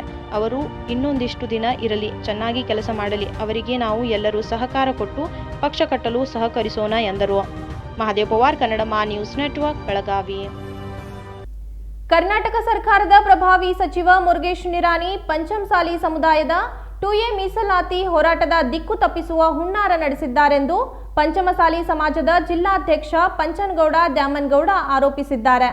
ಕರ್ನಾಟಕ ಸರ್ಕಾರದ ಪ್ರಭಾವಿ ಸಚಿವ ಮುರುಗೇಶ್ ನಿರಾಣಿ ಪಂಚಮಸಾಲಿ ಸಮುದಾಯದ 2A ಮೀಸಲಾತಿ ಹೋರಾಟದ ದಿಕ್ಕು ತಪ್ಪಿಸುವ ಹುನ್ನಾರ ನಡೆಸಿದ್ದಾರೆ ಎಂದು ಪಂಚಮಸಾಲಿ ಸಮಾಜದ ಜಿಲ್ಲಾಧ್ಯಕ್ಷ ಪಂಚನಗೌಡ ದ್ಯಾಮನಗೌಡ ಆರೋಪಿಸಿದರು. ಗುರುವಾರ ನಗರದ ಗಾಂಧಿ ಭವನದಲ್ಲಿ ಕರೆಯಲಾದ ಸುದ್ದಿಗೋಷ್ಠಿಯನ್ನ ಉದ್ದೇಶಿಸಿ ಮಾತನಾಡಿದವರು, ಕೂಡಲಸಂಗಮ ಪಂಚಮಸಾಲಿ ಪೀಠ ಹಾಗೂ ಹರಿಹರದ ವೀರಶೈವ ಲಿಂಗಾಯತ ಪಂಚಮಸಾಲಿ ಪೀಠ ಇದ್ದು, ಪಂಚಮಸಾಲಿ ಸಮಾಜದ ಮೂಲ ಪೀಠಾಧಿಪತಿ ಶ್ರೀ ಜಯಮೃತ್ಯುಂಜಯ ಸ್ವಾಮೀಜಿಯವರು ನಮ್ಮ ಸಮಾಜಕ್ಕೆ 2A ಮೀಸಲಾತಿ ಕೊಡಿಸಲು ಹೋರಾಟ ನಡೆಸಿದ್ದಾರೆ. ಆದರೆ ಈ ಹೋರಾಟವನ್ನ ಹತ್ತಿಕ್ಕಲು ಸಚಿವ ಮುರುಗೇಶ್ ನಿರಾಣಿ 3ನೇ ಪೀಠ ಸ್ಥಾಪನೆ ಮಾಡಲು ಹೊರಟಿರುವುದು ದುರಂತವೇ ಸರಿ ಎಂದರು. ಪತ್ರಿಕಾ ಮಾಧ್ಯಮದ ಉದ್ದೇಶ, ಈಗಾಗಲೇ ಕರ್ನಾಟಕ ರಾಜ್ಯದಲ್ಲಿ ಜಯಮೃತ್ಯುಂಜಯ ಸ್ವಾಮಿಗಳ ನೇತೃತ್ವದಲ್ಲಿ ಕೂಡಲ ಸಂಘದ ಪೂಜ್ಯ ನೇತೃತ್ವದಲ್ಲಿ 2A ಮೀಸಲಾತಿಗೆ ನಮ್ಮ ಸಮಾಜದ ಬಡ ಮಕ್ಕಳ ಆರ್ಥಿಕ, ಸಾಮಾಜಿಕ, ಶೈಕ್ಷಣಿಕವಾಗಿ ಅವರಿಗೆ ಸಹಾಯ ಆಗಲಿ ಅನ್ನೋ ಉದ್ದೇಶದಿಂದ ಬಹುಶಃ ದೊಡ್ಡ ಮಟ್ಟದ ಒಂದು ಹೋರಾಟ ನಡೀತಾ ಇದೆ. ಬಹುಶಃ ಐತಿಹಾಸಿಕ ಪಾದಯಾತ್ರೆ ಇರ್ಬೋದು, ಅದರ ಜೊತೆಗೆ ಸಮಾವೇಶ ಇರ್ಬೋದು, ಜನನ ಜಾಗೃತಗೊಳಿಸಬೇಕು, ತನ್ಮೂಲಕ ಸಮಾಜವನ್ನು ಕಟ್ಟಬೇಕಂತ ತಿಳ್ಕೊಂಡು ಬಹುಶಃ 30 ಜಿಲ್ಲೆಗಳಲ್ಲಿ ನಿರಂತರವಾಗಿ 365 ದಿನಗಳ ಕಾಲ ಹೋರಾಟವನ್ನು, ಪಾದಯಾತ್ರೆಯನ್ನು ಜಯಮೃತ್ಯುಂಜಯ ಸ್ವಾಮೀಜಿ ಕೂಡಲ ಸಂಘ ಪೀಠದವರು ಮಾಡ್ತಾ ಇದ್ದಾರೆ. ಬಹುಶಃ ಇದನ್ನೆಲ್ಲ ಸಂಘಟನೆಯನ್ನು ನೋಡಿ ಇನ್ನೇನು 2A ಮೀಸಲಾತಿ ಕೊಡ್ಬೋದು ಅನ್ನೋ ಹಂತದಲ್ಲಿರುವಾಗ ಮತ್ತೊಂದು ಪೀಠವನ್ನು ಮಾಡುವಂಥ ಹುನ್ನಾರ ನಮ್ಮ ಸಮಾಜದ ನಾಯಕರಾಗಿರ್ತಕ್ಕಂಥ ಮುರುಗೇಶ್ ನಿರಾಣಿ ಅವರು ಮಾಡ್ತಾ ಇದ್ದಾರೆ. ಹಾಗಾಗಬಾರ್ದು. ಯಾಕಂದರೆ ದೊಡ್ಡ ಸಮಾಜ ಒಡೆಯುವ ತಮ್ಮ ಸ್ವಾರ್ಥಕ್ಕಾಗಿ ಸಮಾಜವನ್ನು ಹೊಡಿಬಾರ್ದು, ದಿಕ್ಕು ತೆಪ್ಪಿಸಬಾರ್ದು ಅನ್ನೋ ಉದ್ದೇಶ ಇಟ್ಕೊಂಡು ಈ ಒಂದು ಪತ್ರಿಕಾ ಮಾಧ್ಯಮ ಇನ್ನೊಂದು ಪೀಠದ ಅವಶ್ಯಕತೆ ಇಲ್ಲ ಉದ್ದೇಶವನ್ನು ತಮ್ಮ ಮೂಲಕ ತಿಳಿಸಬೇಕಂತಕೊಂಡು ಇವತ್ತು ಪತ್ರಿಕಾ ಮಾಧ್ಯಮದ ಒಂದು ಸಭೆಯನ್ನು ಕರೆದಿದೆ. ಸಚಿವ ಮುರುಗೇಶ್ ನಿರಾಣಿ ಅವರಿಗೆ ಸಮಾಜದ ಬಗ್ಗೆ ಕಳಕಳಿ ಇದ್ದಂತಿಲ್ಲ. ತಮ್ಮ ಸ್ವಾರ್ಥ ರಾಜಕೀಯಕ್ಕೆ ಪಂಚಮಸಾಲಿ ಸಮಾಜದ 3ನೇ ಪೀಠ ಮಾಡಲು ಹೊರಟಿದ್ದಾರೆ. ಅಲ್ಲದೆ ಜಯಮೃತ್ಯುಂಜಯ ಸ್ವಾಮೀಜಿ ಅವರು ಸಹ 3ನೇ ಪೀಠಕ್ಕೆ ಅನುಮತಿ ನೀಡಿದ್ದಾರೆ ಎಂದು ಸುಳ್ಳು ಹೇಳಿದ್ದಾರೆ ಎಂದು ಹರಿಹಾಯ್ದರು. ಪಂಚಮಸಾಲಿ ಸಮಾಜ ಪಕ್ಷಾತೀತವಾಗಿ ಕೆಲಸ ಮಾಡುತ್ತಿದೆ. ಉತ್ತರ ಕರ್ನಾಟಕದಲ್ಲಿ ಶ್ರೀ ಜಯಮೃತ್ಯುಂಜಯ ಸ್ವಾಮೀಜಿ ಪಂಚಮಸಾಲಿ ಸಮಾಜವನ್ನ ಕಟ್ಟಿ ಬೆಳೆಸಿದ್ದಾರೆ. ಇಂತಹ ನಡುವೆ ನಿರಾಣಿಯವರು ಯಾವ ಪುರುಷಾರ್ಥಕ್ಕಾಗಿ 3ನೇ ಪೀಠ ಮಾಡುತ್ತಿದ್ದಾರೆ ಎಂದು ಆಕ್ರೋಶ ವ್ಯಕ್ತಪಡಿಸಿದರು. ಈ ಸಂದರ್ಭದಲ್ಲಿ ಆರ್.ಕೆ. ಪಾಟೀಲ್, ರೋಹಿಣಿ ಪಾಟೀಲ್, ಗುಂಡು ಪಾಟೀಲ್ ಸೇರಿದಂತೆ ಇನ್ನಿತರರು ಉಪಸ್ಥಿತರಿದ್ದರು. Vishwanath Desai, Kannadama news network, Belagavi. ದಿನಕ್ಕೊಂದು ತಿರುವು ಪಡೆಯುತ್ತಿರುವ ಬೆಳಗಾವಿ ರಾಜಕಾರಣದಲ್ಲಿ ವಿಧಾನ ಪರಿಷತ್ ಸದಸ್ಯ ಲಖನ್ ಜಾರಕಿಹೊಳಿ ಮತ್ತೊಂದು ಹೊಸ ಬಾಂಬ್ ಸಿಡಿಸಿದ್ದಾರೆ. ಮಾಜಿ ಡಿಸಿಎಂ ಲಕ್ಷ್ಮಣ್ ಸವದಿ ಕೆಪಿಸಿಸಿ ಅಧ್ಯಕ್ಷ ಡಿಕೆ ಶಿವಕುಮಾರ್ ಸಂಪರ್ಕದಲ್ಲಿದ್ದಾರೆ ಎಂದು ವಿಧಾನ ಪರಿಷತ್ ಸದಸ್ಯ ಲಖನ್ ಜಾರಕಿಹೊಳಿ ಹೊಸ ಬಾಂಬ್ ಸಿಡಿಸಿದ್ದಾರೆ. ದಿನಕ್ಕೊಂದು ತಿರುವು ತೆಗೆದುಕೊಳ್ಳುತ್ತಿರುವ ಬೆಳಗಾವಿ ರಾಜಕಾರಣಕ್ಕೆ ಈ ಹೇಳಿಕೆಯಿಂದ ಮಹತ್ವದ ತಿರುವು ಲಭಿಸಿದೆ. ವಿಪಕ್ಷ ನಾಯಕ ಸಿದ್ದರಾಮಯ್ಯ ಜೆಡಿಎಸ್ ಮತ್ತು ಬಿಜೆಪಿ ನಾಯಕರ ಸಂಪರ್ಕದಲ್ಲಿದ್ದಾರೆ ಎಂಬ ಹೇಳಿಕೆ ನೀಡಿದ ಬೆನ್ನಲ್ಲೇ ಇದೀಗ ಬೆಳಗಾವಿಯಲ್ಲಿ ಎಂಎಲ್ಸಿ ಲಖನ್ ಜಾರಕಿಹೊಳಿ ಮಾತನಾಡಿ, ಲಕ್ಷ್ಮಣ್ ಸವದಿ ಕೆಪಿಸಿಸಿ ಅಧ್ಯಕ್ಷ ಡಿಕೆ ಶಿವಕುಮಾರ್ ಸಂಪರ್ಕದಲ್ಲಿದ್ದಾರೆ. ರಮೇಶ್ ಬಾಲಚಂದ್ರ ಜಾರಕಿಹೊಳಿಗೆ 16 ಅಲ್ಲ 20 ಶಾಸಕರನ್ನ ಕರೆತರುವ ಶಕ್ತಿ ಇದೆ. ರಮೇಶ್ ಜಾರಕಿಹೊಳಿ ಬೈಲಹೊಂಗಲ್, ಖಾನಾಪುರ, ಬೆಳಗಾವಿ ಗ್ರಾಮೀಣ ಕ್ಷೇತ್ರದಲ್ಲಿ ಕಾಂಗ್ರೆಸ್ ಗೆಲ್ಲಿಸಿದ್ದರು ಎಂದು ಹೇಳಿದ್ದಾರೆ. ಅದೇ ನಮ್ಮ ಬೆಳಗಾವಿ ಜಿಲ್ಲೆಯಲ್ಲಿ ಇದ್ದವರು ಒಂದು ತೊಡೆ ಮಂದಿ ಸೋತವರು ಬಿಜೆಪಿ ಅಧಿಕಾರ ಅನುಭವಿಸಿದ್ರು, ಮತ್ತು ಅವರು ಉನ್ನತ ಹುದ್ದೆ ತೊಗೊಂಡ್ರು. ಅವರು ಎಲ್ಲ ಇವರು ಡಿ ಕೆ ಶಿವಕುಮಾರ್ ಸೇರಿ ಕುತಂತ್ರ ಮಾಡ್ತಾ ಇದ್ದಾರೆ. ನೀವು ಅಂದ್ರೆ ಈಗ ಏನಾಗಿದೆ ಸರ್, ಈಗ ಚುನಾವಣಾ ವರ್ಷ ಇರೋ ನೆಲೆಯಲ್ಲಿ ಬೆಳಗಾವಿ ಮತ್ತು ಚಿಕ್ಕೋಡಿ 2 ಲೋಕಸಭಾ ಕ್ಷೇತ್ರ ಇರೋದು. ಚಿಕ್ಕೋಡಿ ಲೋಕಸಭಾ ಕ್ಷೇತ್ರಕ್ಕೆ 2 ಮಂದಿ ಸಚಿವರು ಇದ್ದಾರೆ. ಬೆಳಗಾವಿ ಲೋಕಸಭಾ ಕ್ಷೇತ್ರದಲ್ಲಿ ಯಾರು ಸಚಿವರಿಲ್ಲ. ಹೀಗಾಗಿ ರಮೇಶ್ ಜಾರಕಿಹೊಳಿಗೆ ಸಚಿವ ಸ್ಥಾನ ಕೊಡಬೇಕು, ಚುನಾವಣಾ ವರ್ಷ ಇದೆ, ಅವ್ರನ್ನ ಬಳಸ್ಕೊಳ್ಬೇಕು ಅನ್ನೋದೊಂದು ನೋಡ್ರಿ. ಕೊಟ್ರೆ ಒಳ್ಳೇದು. ಕೊಟ್ರಂದ್ರೆ ನೋಡ್ರಿ 18 ಬಾಲಚಂದ್ರ ರಮೇಶ್ ಜಾರಕಿಹೊಳಿ ಅವರು ಗೆಲ್ಲಿಸ್ತಾ ಇರ್ತಾರೆ. 18 ಕ್ಷೇತ್ರ ತರ್ತಾರೆ ಅವ್ರು. ಅವ್ರ ಮೇಲೆ ವಿಶ್ವಾಸ ಇಟ್ಟು ಅವ್ರಿಗೆ ಅಧಿಕಾರ ಕೊಟ್ಟರೆ, ಈಗಿದ್ದವ್ರಿಗೆ ಕೊಟ್ಟರೆ ಅವರು ತಮ್ಮ ಸ್ವಂತ ಕ್ಷೇತ್ರದಾಗನೇ ನೋಡ್ರಿ ಈಗ ಒಬ್ಬರು ಆತನಿಂದ ಸೋತರು, DCM ಆದರು. ಮತ್ತು ಅಂಥವ್ರು ಒಂದು ಏನು ಪಕ್ಷ ಕಟ್ಟವ್ರು ಇವರು. ಮತ್ತೀಗ ಅವರೇ ಕುತಂತ್ರ ಮಾಡಿರಿ. ಮೊನ್ನೆ ನಾವು ಹೇಳಿದ್ರು BJP ಮತ್ತು ಕಾಂಗ್ರೆಸ್ ಇಬ್ಬರು ಸೇರಿ ಅವ್ರು BJP ಸೋತಂದ್ರು. ಈಗ ಅವರೇ ಮೀಟಿಂಗ್ ಮಾಡ್ತಾರೆ. BJP ಮಾತೇಶ್ಗೌಡನ ಸೋಲಿಕ್ಕೆ ಅವರೇ ಕಾರಣ. ಮತ್ತೀಗ ಅವರಿಗೆ ಉನ್ನತ ಹುದ್ದೆ ಕೊಟ್ಟರೆ ಅದು ಹೈಕಮಾಂಡ್ ಗಮನಿಸ್ಬೇಕು. ಅದನ್ನು ಗಮನಿಸಿ ಅದ್ರ ಬಗ್ಗೆ, ಯಾಕಂದ್ರೆ ಅವ್ರ ಇಂಟೆಲಿಜೆನ್ಸ್ ರಿಪೋರ್ಟ್ CM ಅವ್ರ ಕಡೆ ಇರ್ತೈತಿ. ಯಾರು ಪಕ್ಷ ದ್ರೋಹಿ ಕೆಲಸ ಮಾಡ್ತಾರೆ, ಪಕ್ಷ ವಿರೋಧ ಯಾರು ಮಾಡ್ತಾರೆ ಮಾಡಿ ಅವ್ರ ಮೇಲೆ ಶಿಸ್ತು ಕ್ರಮ ತೊಗೋಬೇಕು. ಇವ್ರು ಸುಮ್ಮನೆ ಇನ್ನೊಬ್ಬರು ರಮೇಶ್ ಜಾರಕಿಹೊಳಿ ಮಾಡಿದ್ರು, ರಮೇಶ್ ಜಾರಕಿಹೊಳಿ ನಂದು ಓಪನ್ ಆಗಿ ಮಾಡಿದರೆ ನಾನೇ ಫಸ್ಟ್ ಬರ್ತಿದ್ದೆ. ಅದಕ್ಕಾಗಿ ನಾವು 2ನೇ ಪ್ರಶ್ನೆ ಮತ್ತೆ ಗೆದ್ದು ಬಂದಿದ್ದೀನಿ. ಅದಕ್ಕೆ ಅವ್ರ ಸೋಲಿಗೆ ನೇರ ಅತಿನಿ ನಾಯಕರೇ ಕಾರಣ. ಮತ್ತು ಈಗ ಅವರೇ ಮೀಟಿಂಗ್ ಮಾಡ್ಕೋತಾರೆ. ಡಿ ಕೆ ಶಿವಕುಮಾರ್ ಟಚ್ ಅದಾರ, ಇಲ್ಲೂ ಟಚ್ ಅದಾರು. ಅದಕ್ಕಾಗಿ ಅಲ್ಲಿ BJP ಉನ್ನತ ಹುದ್ದೆ ಅನುಭವಿಸಿ ಮತ್ತು ಇವ್ರ ಜೊತೆನೇ ಅದ. ಮುಂದೆಲ್ಲ ಅವ್ರ ಗ್ಯಾಂಗ್ ಕಾಂಗ್ರೆಸ್ ಹೋದ್ರೆ ಹೋಗೋದು ಗ್ಯಾಂಗ್ ಅದು. ರಮೇಶ್ ಜಾರಕಿಹೊಳಿ ಅವರ ಪಕ್ಷದಲ್ಲಿ ಇರುವಂತಹ ವಿರೋಧಿಗಳು ಏನಿದ್ದಾರೆ, ಪರಿಷತ್ ಚುನಾವಣೆ ಬಳಿಕ ಒಂದು ರೀತಿ ಶಾಕ್ ಆಗಿದೆ ಅಂತ ಅವ್ರಿಗೆ. ಏನಂತಾರೆ? ಪರಿಷತ್ ಚುನಾವಣೆ ಬಳಿಕ ರಮೇಶ್ ಜಾರಕಿಹೊಳಿ ಅವ್ರ ಪಕ್ಷದಾಗ ವಿರೋಧಿಗಳು ಅದಾರಲ್ಲ, BJPಯಲ್ಲಿರೋ ವಿರೋಧಿಗಳಿಗೆ ನೀವು ಗೆದ್ದು ಬಂದಿದ್ದು ಅವ್ರಿಗೆ ಸಹಿಸ್ಕೊಳಕ್ ಆಗ್ತಾ ಇಲ್ಲ. ಹೌದ್ರಿ. ರಮೇಶ್ ಜಾರಕಿಹೊಳಿ ಬಾಲಚಂದ್ರ ಜಾರಕಿಹೊಳಿ ಶಕ್ತಿ ಅಂದ್ರೆ ಈಗ ನೋಡಿ, ನಾವು ಇಂಡಿಪೆಂಡೆಂಟ್ ಆಗಿ ಗೆದ್ದು ಬಂದೀವಿ. ಮತ್ತು ಈಗ ಅವರು 11 ಜನ ಶಾಸಕರು, 2 MP, ಒಬ್ಬ ರಾಜ್ಯಸಭೆ ಅದಾರ. ಮತ್ತು ಅವ್ರ ಕೆಲಸ ಮತ್ತು ಅವ್ರ ಶಕ್ತಿ ಏನಾಯ್ತು? Rajashekharayya Hiremath, Kannadama news network, Belagavi. ಗೋವಾದ ಕುಂಬಾರ್ಜೋವಾ ಮತಕ್ಷೇತ್ರದಲ್ಲಿ ಸಮೀಲ್ ವಳ್ವೈಕರ್ ಶಾಸಕ ಸ್ಥಾನಕ್ಕೆ ನಾಮಪತ್ರ ಸಲ್ಲಿಸಿದ್ದಾರೆ. ಗೋವಾದಲ್ಲಿ ವಿಧಾನ ಪರಿಷತ್ ಚುನಾವಣೆಯ ಸಿದ್ಧತೆಗಳು ಭರದಿಂದ ಸಾಗುತ್ತಿವೆ. ಹಾಗೆ ಅಭ್ಯರ್ಥಿಗಳು ಕೂಡ ನಾಮಪತ್ರ ಸಲ್ಲಿಸಲು ಮುಂದಾಗಿದ್ದಾರೆ. ಓಲ್ಡ್ ಗೋವಾದಲ್ಲಿನ ಕುಂಬಾರ್ಜುವಾ ಮತಕ್ಷೇತ್ರದ ಅಭ್ಯರ್ಥಿ ಸಮೀಲ್ ವಳ್ವೈಕರ್ ಅವರು ಗುರುವಾರ ನಾಮಪತ್ರ ಸಲ್ಲಿಸಿದ್ದಾರೆ. ಕುಂಬಾರ್ಜುವಾ ಮತಕ್ಷೇತ್ರದಲ್ಲಿ ತ್ರಿಕೋಣಿ ಸ್ಪರ್ಧೆ ನಡೆಯಲಿದ್ದು ಚುನಾವಣೆಯು ಕುತೂಹಲಕರವಾಗಲಿದೆ. ಕುಂಬಾರ್ಜುವಾ ಮತಕ್ಷೇತ್ರದ ಸಮೀಲ್ ವಳ್ವೈಕರ್ ಅವರು ಜನಪ್ರಿಯ ಅಭ್ಯರ್ಥಿಯಾಗಿದ್ದು ಸರಳ ವ್ಯಕ್ತಿತ್ವವನ್ನು ಹೊಂದಿದ್ದಾರೆ. ಕುಂಬಾರ್ಜುವಾ ಮತಕ್ಷೇತ್ರದಲ್ಲಿ ತಾವು ಶಾಸಕರಾಗಿ ಗೆಲುವು ಸಾಧಿಸಲಿದ್ದಾರೆ ಎಂದು ಸಮೀರ್ ವಳ್ವೈಕರ್ ವಿಶ್ವಾಸ ವ್ಯಕ್ತಪಡಿಸಿದ್ದಾರೆ. Right now we are at election commission where the candidates are filing their nominations. Just now Samir Volwekar, you are going to contest from the Kumarjua constituency as a hot favorite there. So tell me about it. So today I have come to file my nomination from 15 Kumarjua Assembly constituency, and since I joined the party TMC around 1.5 months back, I have been doing my door-to-door campaigning in my constituency, and I have seen the response from my people of my constituency, because it is not an issue of just contesting this election from from this constituency, because I have been connected to this Kumardwa constituency, people of Kumardwa constituency, the voters of Kumardwa constituency for the last almost more than 20 years. So I am getting overwhelming response from all the people of Kumardwa constituency, and I am confident that they will definitely give me a support and vote for me in this coming assembly.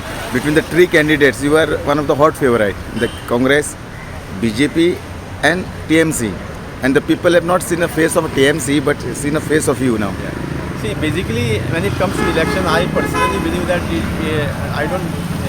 I never believe in triangular contest or quadrilateral contest, because you see, finally it's a contest to win the election. I believe in one thing, that it is you have to win the election. There will be different parties contesting for election, because it's a democratic right, constitutional right, that every individual has got a right to contest as a candidate. But finally, among all these candidates, it's up to you how to win the hearts of the people, how to capture the hearts of the people and get the votes of the people, so that you can win this. Recently, I have seen many grassroots leaders have joined TMC. Yeah, this is what I feel that I am graced and honored, because they have kept a faith in me. So many grassroots level workers from my Kumardwa constituency, and not only normal workers, they are the stalwarts of our constituency, political stalwarts from our constituency have joined me, giving me their support, because they have known my personal, they know my personal image, they know everything about me, and I have been connected with them for last so many years, so they know what is Samir Walwaikar. That's the reason they feel that I am a capable candidate to represent my constituency. Thank you very ಮುಂದೆ ಮಾತನಾಡಿದ ಅಭ್ಯರ್ಥಿ ಸಮೀರ್ ವಳ್ವೈಕರ್, ಕುಂಬರ್ಜುವಾ ಮತಕ್ಷೇತ್ರದಲ್ಲಿ ಹೊಸ ಮುಖವನ್ನಾಗಿ ತಮ್ಮನ್ನು ಜನರು ಆಯ್ಕೆ ಮಾಡುವುದಾಗಿ ವಿಶ್ವಾಸ ವ್ಯಕ್ತಪಡಿಸಿದ್ದಾರೆ. ಫಜ್ಲು ಟೋನ್ಸೆ, ಕನ್ನಡ ನ್ಯೂಸ್ ನೆಟ್ವರ್ಕ್, ಗೋವಾ. ವಿದ್ಯುತ್ ಇಲಾಖೆ ಕಾಮಗಾರಿಯಲ್ಲಿ ಭ್ರಷ್ಟಾಚಾರ ಎಸಗಿರುವ ಆರೋಪದಡಿ ಕಾಗವಾಡ ಹಾಗೂ ಅಥಣಿ ತಾಲೂಕಿನ 20 ಅಧಿಕಾರಿಗಳನ್ನ ಅಮಾನತು ಮಾಡಿ ಹೆಸ್ಕಾಂ ವ್ಯವಸ್ಥಾಪಕ ಆದೇಶ ಹೊರಡಿಸಿದ್ದಾರೆ. 2019ರಲ್ಲಿ ಕೃಷ್ಣಾ ನದಿ ಪ್ರವಾಹ ಸಂದರ್ಭದಲ್ಲಿ ಹಾಗೂ ತಾಲೂಕಿನಲ್ಲಿ ಇನ್ನಿತರೆ ವಿದ್ಯುತ್ ಇಲಾಖೆಯ ಕಾಮಗಾರಿಯಲ್ಲಿ ಅಧಿಕಾರಿಗಳು ಭ್ರಷ್ಟಾಚಾರ ಎಸಗಿದ್ದಾರೆ ಎಂಬ ಆರೋಪದಡಿಯಲ್ಲಿ ಕಾಗವಾಡ ಹಾಗೂ ಅಥಣಿ ತಾಲೂಕಿನ 20 ಅಧಿಕಾರಿಗಳನ್ನು ಅಮಾನತು ಮಾಡಿ ಹುಬ್ಬಳ್ಳಿ ವಿಭಾಗದ ಪ್ರಧಾನ ವ್ಯವಸ್ಥಾಪಕ BV ಬೆಳಗಲಿ ಅವರು ಆದೇಶ ಹೊರಡಿಸಿದ್ದಾರೆ.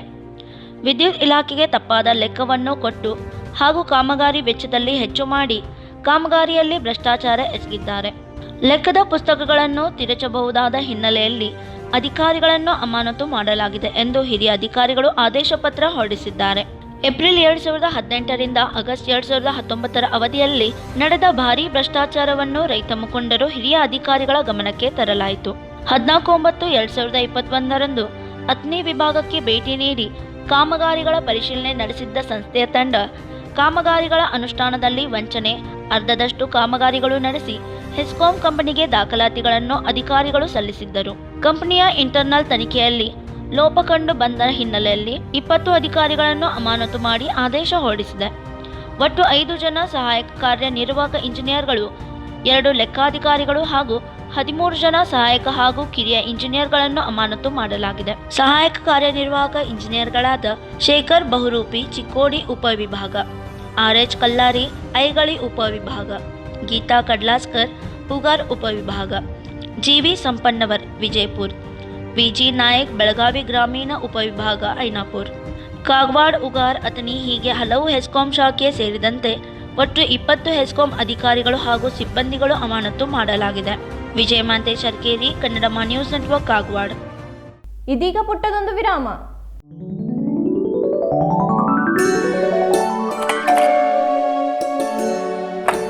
हाय, व्हाट अ प्रेजेंट सरप्राइज। कौन है? अरे वो मेरी फ्रेंड आरती है। तेरी शादी तो अटेंड नहीं कर पाई, लेकिन सोचा मिल लूं। वैसे जीत कहाँ है? वो अंदर है, बैठो ना। वाओ जया, बहुत सुंदर लग रहा है। वैसे सच कहूं, तुम्हारी पर्सनालिटी पे जज रहा है। आखिर चॉइस किसकी है? थैंक्स। अच्छा, तो कर्टन्स की तारीफ कर रही हो? अमरकौन कर्टन एंड फर्निशिंग, यहाँ है नए लुक, कलर और स्ट्रक्चर के बेहतरीन कर्टन फर्निशिंग की वैरायटी, जो आपके घर और ऑफिस की शान बढ़ाए। अमरकौन कर्टन एंड फर्निशिंग, खड़े बाजार, बेलगावी। रंगोली के सप्तरंगों में खुशियों के दीप चमकाए, आराधना के साथ अपनी दिवाली मनाए। कपड़ों की दुनिया में एक भरोसेमंद और गुणवत्तापूर्ण नाम आराधना। गृहलक्ष्मी की सुंदरता की पहचान है साड़ी, घर की औरत का रुबाब और संस्कृति की देन है साड़ी। इस दिवाली के सुनहरे मौके पे आराधना लेके आए हैं महिलाओं के लिए मनपसंद साड़ीज और रेडीमेड सहित बच्चों के लिए आकर्षक और मनपसंद ड्रेसेस। पुरुषों के लिए जेंट्स वेयर में shirt, T shirts, jeans, formal और भी कई प्रकार के ड्रेसेस। जल्द ही अपनी मनपसंद ड्रेस खरीदे सिर्फ आराधना में। बेलगाम के वस्त्र जगत में बहुत ही बढ़िया है आराधना। नए कपड़े पहन के दीजिए दिवाली की शुभकामना। आराधना, मारुति गली, बेलगाम।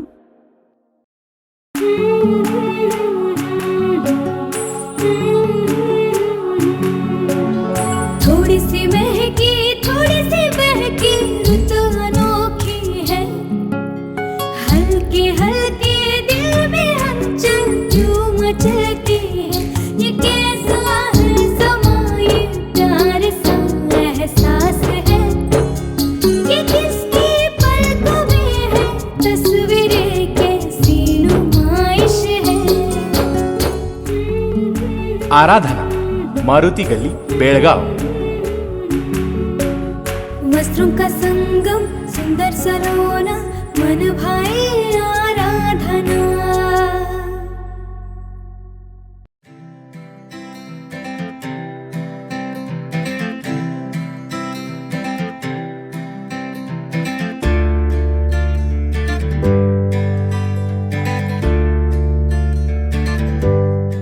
ವಿರಾಮದ ಬಳಿಕ ಸ್ವಾಗತ. ಇದೀಗ ಖಾನಾಪುರ ಭಾಗದ ಸುದ್ದಿಗಳು. ಜನವರಿ 26ರ ಸಂಗೊಳ್ಳಿ ರಾಯಣ್ಣ ಬಲಿದಾನದ ದಿನದ ಹಿನ್ನೆಲೆ ಹಿಂದೂಪರ ಬಿಜೆಪಿ ಯುವ ಮುಖಂಡ ಪಂಡಿತ್ ಓಗ್ಲೆ ನೇತೃತ್ವದಲ್ಲಿ ಖಾನಾಪುರದಿಂದ ನಂದಗಢವರೆಗೆ ಮೋಟಾರ್ ಸೈಕಲ್ ರ್ಯಾಲಿ ಆಯೋಜಿಸಲಾಗಿತ್ತು. ಕ್ರಾಂತಿವೀರ ಸಂಗೊಳ್ಳಿ ರಾಯಣ್ಣ ಬಲಿದಾನದ ದಿನದ ನಿಮಿತ್ತ ಖಾನಾಪುರದಿಂದ ನಂದಗಢ ಸಂಗೊಳ್ಳಿ ರಾಯಣ್ಣನ ಸಮಾಧಿವರೆಗೆ ಹಿಂದೂಪರ ಬಿಜೆಪಿ ಯುವ ಮುಖಂಡ ಪಂಡಿತ್ ಓಗ್ಲೆ ನೇತೃತ್ವದಲ್ಲಿ ಮೋಟಾರ್ ಸೈಕಲ್ ರ್ಯಾಲಿ ನಡೆಸಲಾಯಿತು. ಶ್ರೀ ಸ್ವಾಮಿ ಸಮರ್ಥ ಕೇಂದ್ರದ ದೇವಸ್ಥಾನದಲ್ಲಿ ಆರತಿ ನೆರವೇರಿಸಿ ವಾಹನದ ಮೇಲೆ ಛತ್ರಪತಿ ಶಿವಾಜಿ ಮಹಾರಾಜ್ ಹಾಗೂ ಸಂಗೊಳ್ಳಿ ರಾಯಣ್ಣನವರ ಭಾವಚಿತ್ರಗಳನ್ನು ಇಟ್ಟು ಪೂಜೆ ಸಲ್ಲಿಸಿ ರ್ಯಾಲಿಗೆ ಚಾಲನೆ ನೀಡಲಾಯಿತು. ಬಿಜೆಪಿಯ ಯುವ ಮುಖಂಡ ಪಂಡಿತ್ ಓಗ್ಲೆ, ಬಿಜೆಪಿ ತಾಲೂಕಾಧ್ಯಕ್ಷ ಸಂಜಯ್ ಕುಮಾರ್, ಜಿಲ್ಲಾ ಉಪಾಧ್ಯಕ್ಷ ಪ್ರಮೋದ್ ಕೋಚೇರಿ, ಪ್ರಧಾನ ಕಾರ್ಯದರ್ಶಿ ಗುಂಡೂಗುರು ಉಪಸ್ಥಿತರಿದ್ದರು. ಇದಾದ ಬಳಿಕ ಖಾನಾಪುರ ನಗರದ ವಿವಿಧೆಡೆ ತೆರಳಿ ನಂದಗಢ ಸಂಗೊಳ್ಳಿ ರಾಯಣ್ಣ ಸಮಾಧಿ ಸ್ಥಳಕ್ಕೆ ಆಗಮಿಸಿದ ರ್ಯಾಲಿ ಈ ವೇಳೆ ರುಮೇವಾಡಿ ಕತ್ರಿಯಲ್ಲಿ ರ್ಯಾಲಿ ತಡೆಯಲು ಪೊಲೀಸರು ಯತ್ನಿಸಿದರು. ಆದರೆ ರ್ಯಾಲಿ ನಿಲ್ಲಿಸಲಿಲ್ಲ. ನಂದಗಢದಲ್ಲಿ ಸೆಕ್ಷನ್ 144 ಹೇರಿದ ಹಿನ್ನೆಲೆಯಲ್ಲಿ ನಂದಗಢ ಪೊಲೀಸರು ಎಂಜಿ ಕಾಲೇಜಿನಲ್ಲಿ ರ್ಯಾಲಿಯನ್ನು ತಡೆದು ಪಂಡಿತ್ ಓಗ್ಲೆ ಸೇರಿದಂತೆ 25 ಕಾರ್ಯಕರ್ತರಿಗೆ ಮಾತ್ರ ಸಂಗೊಳ್ಳಿ ರಾಯಣ್ಣನ ಸಮಾಧಿ ಮತ್ತು ಪ್ರತಿಮೆಗೆ ಬಳಿ ಹೋಗಲು ಅವಕಾಶ ಮಾಡಿಕೊಟ್ಟರು. ತಾಲೂಕಿನ ನಂದಗಢಕ್ಕೆ ಬರುವ ಎಲ್ಲಾ ರಸ್ತೆಗಳನ್ನು ಬ್ಯಾರಿಕೇಡ್ಗಳಿಂದ ಬಂದ್ ಮಾಡಲಾಗಿತ್ತು. ಕೆಲವರಿಗೆ ಮಾತ್ರ ಸಮಾಧಿ ಸ್ಥಳಕ್ಕೆ ತೆರಳಲು ಅವಕಾಶ ಕಲ್ಪಿಸಲಾಯಿತು. ಈ ಬಾರಿ ತಾಲೂಕಿನಿಂದ ಹೆಚ್ಚಿನ ಸಂಖ್ಯೆಯಲ್ಲಿ ಯುವಕರು ಮೆರವಣಿಗೆಯಲ್ಲಿ ಪಾಲ್ಗೊಂಡಿದ್ದರು. Suhas Patil, Kannadama news network, Khanapur. ಖಾನಾಪುರದ ಜೈ ಜವಾನ್ ಜೈ ಕಿಸಾನ್ ಗ್ರೂಪ್ ವತಿಯಿಂದ ಗಣರಾಜ್ಯೋತ್ಸವದ ನಿಮಿತ್ತ ಕಾರ್ಗಿಲ್ ಯುದ್ಧದಲ್ಲಿ ಹುತಾತ್ಮರಾದ ವೀರ ಯೋಧನ ಮನೆಗೆ ಭೇಟಿ ನೀಡಿ ಅವರ ಪೋಷಕರನ್ನ ಸನ್ಮಾನಿಸಲಾಯಿತು.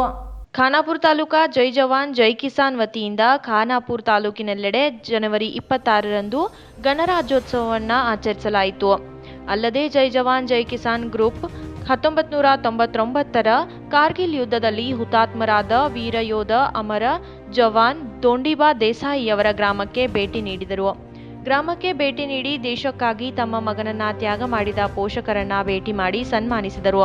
ಅಲ್ಲದೆ ಇವರ ಹೆಸರಿನಲ್ಲಿ ಜೈ ಜವಾನ್ ಜೈ ಕಿಸಾನ್ ಗ್ರೂಪ್ ಒಂದು ಕಂಪ್ಯೂಟರ್ ಸಂಸ್ಥೆಯನ್ನ ತೆರೆದಿದೆ. आमच्या ह्या मातेनं जो आपला मुलगा वयाच्या अवघ्या 22व्या वर्षी त्यांचा मुलगा त्या ठिकाणी कारगिल युद्धामध्ये शहीद झालेला होता, तरी सुद्धा त्याचं दुःख डोळ्यामध्ये होतं.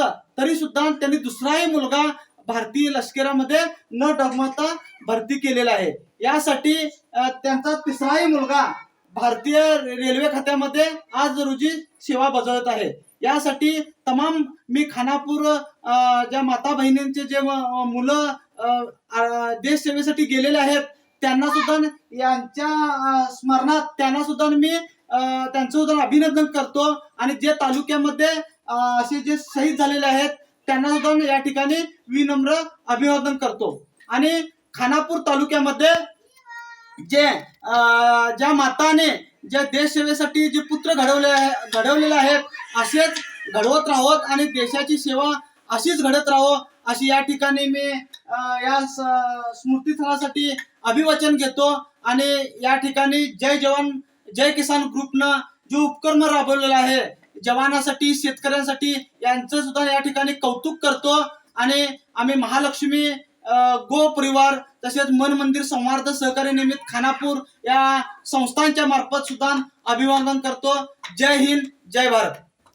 ಈ ಹಿನ್ನೆಲೆ ಬರ್ಮನಿ ಪಾಟೀಲ್ ಮಹಾಲಕ್ಷ್ಮಿ ಗೋಶಾಲೆಯ ಅಧ್ಯಕ್ಷ ಹಾಗೂ ಅರುಣ್ ಕುಟ್ರೆ, ವಿನಾಯಕ್ ಭೂತೆವಾಡ್ಕರ್, ರೋನಿ ಪಾರೇಕರ್, ಲಕ್ಷ್ಮಣ್ ತಿರ್ವೀರ್ ಸೇರಿದಂತೆ ಇನ್ನಿತರರು ಉಪಸ್ಥಿತರಿದ್ದರು. Tanaji Goral, Kannadama news network, Khanapur. ಖಾನಾಪುರ ನಗರ ಪಂಚಾಯಿತಿಯಲ್ಲಿ 20 ವಾರ್ಡ್ಗಳಿದ್ದು ಎಲ್ಲ ವಾರ್ಡ್ಗಳನ್ನು ಒಗ್ಗೂಡಿಸಿ ನಗರ ಪಂಚಾಯಿತಿ ಸಭೆ ಸಂಪನ್ನವಾಯಿತು. ಖಾನಾಪುರ ನಗರದ ನಗರ ಪಂಚಾಯಿತಿ 20 ವಾರ್ಡ್ಗಳನ್ನು ಹೊಂದಿದೆ. ನಂತರ ಪ್ರತಿ ವಾರ್ಡ್ಗೂ ಅನುದಾನ ಸಿಗಬೇಕು. ಕೆಲವು ವಾರ್ಡ್ ಅನುದಾನ ಲಭ್ಯವಿದ್ದು ಕೆಲವು ವಾರ್ಡ್ ಅನುದಾನಕ್ಕೆ ಲೆಕ್ಕವಿಲ್ಲದಂತಾಗಿದೆ. ಕಳೆದ ಕೆಲ ವರ್ಷಗಳಿಂದ ವಿದ್ಯಾನಗರದಲ್ಲಿ ಅನುದಾನ ಕಂಡು ಬಂದಿಲ್ಲ. ಈ ಕಾರಣ ವಿದ್ಯಾನಗರದಲ್ಲಿ ಚರಂಡಿ ಹಾಗೂ ರಸ್ತೆಗಳು ದುಸ್ಥಿತಿ ತಲುಪಿವೆ ಎನ್ನುವ ಚರ್ಚೆಗಳು ಗುರುವಾರ ನಡೆದ ಖಾನಾಪುರ ನಗರ ಪಂಚಾಯಿತಿ ಸಭೆಯಲ್ಲಿ ಕೇಳಿಬಂದಿವೆ. ಸಭೆಯ ಅಧ್ಯಕ್ಷತೆಯನ್ನು ನಗರ ಪಂಚಾಯತ್ ಮೇಯರ್ ಮಜಹರ್ ಖಾನಾಪುರಿ ವಹಿಸಿದ್ದರು. ವೇದಿಕೆಯಲ್ಲಿ ಉಪಮೇಯರ್ ಲಕ್ಷ್ಮೀ ಅಂಕಲ್ಗಿ, ಸ್ಥಾಯಿ ಸಮಿತಿ ಅಧ್ಯಕ್ಷ ಲಕ್ಷ್ಮಣ್ ಮಾದರ್, ಮುಖ್ಯಾಧಿಕಾರಿ ಬಾಬಾ ಸಾಹೇಬ್ ಮಾನೆ ಉಪಸ್ಥಿತರಿದ್ದರು. ಈ ಸಂದರ್ಭದಲ್ಲಿ ನಗರ ಪಂಚಾಯತ್ನ ಪ್ರೇಮಾನಂದ್ ನಾಯ್ಕ್ ಪ್ರಾಸ್ತಾವಿಕವಾಗಿ ಮಾತನಾಡಿ ಪ್ರಸ್ತುತ ಕಾರ್ಪೊರೇಟರ್ಗಳನ್ನು ಸ್ವಾಗತಿಸಿ ಹಿಂದಿನ ಸಭೆಯಲ್ಲಿ ಸಂಚಿತ ವೆಚ್ಚದ ಪರಾಮರ್ಶೆಯನ್ನು ಓದಿದರು. ಸಭೆಯಲ್ಲಿ ಮಾತನಾಡಿದ ಕಾರ್ಪೊರೇಟರ್ ವಿನೋದ್ ಪಾಟೀಲ್, ಖಾನಾಪುರ ನಗರದಲ್ಲಿ ನಗರ ಪಂಚಾಯಿತಿ ಕಾಂಪ್ಲೆಕ್ಸ್ಗಳನ್ನು ಬಾಡಿಗೆ ಪಡೆಯಲಾಗುತ್ತಿದೆ. ಬಾಡಿಗೆದಾರರು ಸಕಾಲಕ್ಕೆ ಬಾಡಿಗೆ ಪಾವತಿಸುತ್ತಿಲ್ಲ. ಹೀಗಾಗಿ ನಗರ ಪಂಚಾಯಿತಿ ಸ್ವಚ್ಛತಾ ಸಿಬ್ಬಂದಿ ಹಾಗೂ ಇತರೆ ಸಿಬ್ಬಂದಿಗೆ ಸಕಾಲಕ್ಕೆ ವೇತನ ಪಾವತಿಯಾಗುತ್ತಿಲ್ಲ. ಇದಕ್ಕಾಗಿ ಸಂಕೀರ್ಣದ ಬಾಡಿಗೆಯನ್ನ ಸಕಾಲದಲ್ಲಿ ಸಂಗ್ರಹಿಸಬೇಕು. ಇಲ್ಲವಾದಲ್ಲಿ ಕಾಂಪ್ಲೆಕ್ಸ್ನಲ್ಲಿರುವ ಬಾಡಿಗೆದಾರರನ್ನ ತೆಗೆದು ಹೊಸ ಬಾಡಿಗೆದಾರರಿಗೆ ನೀಡಿ ಬಾಡಿಗೆ ಪಡೆಯಬೇಕು ಎಂದರು. ಈ ವೇಳೆ ಉಪಮೇಯರ್ ಲಕ್ಷ್ಮೀ ಅಂಕಲ್ಗಿ ಅವರು ನೌಕರರಿಗೆ ಹಾಗೂ ಸ್ವಚ್ಛತಾ ಸಿಬ್ಬಂದಿಗೆ 3 ತಿಂಗಳಿಗೆ ವೇತನ ಪಾವತಿಸುತ್ತಾರೆ. ಇದರಿಂದ ಅವರ ಜೀವನ ನಡೆಸುವುದು ಕಷ್ಟಕರವಾಗುತ್ತಿದೆ. ನಿಮ್ಮ ಸರ್ಕಾರಿ ನೌಕರರ ಸಂಬಳವನ್ನ ಸರ್ಕಾರ ತಡೆ ಹಿಡಿದರೆ ನಿಮ್ಮ ಗತಿ ಏನು? ಇದನ್ನ ಗಮನದಲ್ಲಿಟ್ಟುಕೊಂಡು ಕಾರ್ಮಿಕ ವರ್ಗದ ಸಂಬಳವನ್ನ ಸಮಯಕ್ಕೆ ನೀಡುವಂತೆ ಸೂಚಿಸಿದರು. ನಗರದಲ್ಲಿ ನೀರು ಸರಬರಾಜು ಯೋಜನೆ ಚುರುಕುಗೊಳಿಸುವಂತೆ ಕಾರ್ಪೊರೇಟರ್ ಮೇಘನಾ ಕುಂದರ್ಗಿ ಆಗ್ರಹಿಸಿದರು. ನಗರದಲ್ಲಿ ಬೀದಿ ದೀಪಗಳು ಇಲ್ಲದಿರುವುದು ನಗರದಲ್ಲಿ ಚರ್ಚೆಯಾಗಿದೆ. ಆದ್ದರಿಂದ ಕೂಡಲೇ ಹೆದ್ದಾರಿಯಲ್ಲಿ ಬೀದಿ ದೀಪಗಳನ್ನು ಅಳವಡಿಸಬೇಕೆಂದು ಆಗ್ರಹಿಸಿದರು. ಕಾರ್ಪೊರೇಟರ್ ಹನುಮಂತ್ ಪೂಜಾರಿ ಮಾತನಾಡಿ, ವಾರ್ಡ್ ಅಭಿವೃದ್ಧಿಗೆ ಕಾರ್ಪೊರೇಟರ್ಗಳಿಗೆ ಹಣ ನೀಡುತ್ತಿಲ್ಲ ಎಂದು ಆರೋಪಿಸಲಾಗಿದೆ. ಈ ಸಭೆಯಲ್ಲಿ ನಗರ ಪಂಚಾಯತ್ ವತಿಯಿಂದ ಡ್ರೈವಿಂಗ್ ಲೈಸೆನ್ಸ್ ಕೋರ್ಸ್ಗೆ ಎಸ್ಸಿ ವತಿಯಿಂದ ಅರ್ಜಿ ಆಹ್ವಾನಿಸಲಾಗಿದೆ. ಈ ಕುರಿತು ಚರ್ಚೆ ನಡೆಸಲಾಯಿತು. ಕಾರ್ಪೊರೇಟರ್ ನಾರಾಯಣ್ ಓಗ್ಲೆ 6 ತಿಂಗಳಿಗೆ ಮಾತ್ರ ನಲ್ಲಿಯ ನೀರಿನ ಬಿಲ್ ತುಂಬಬೇಕು ಎಂದು ಹೇಳಿದರು.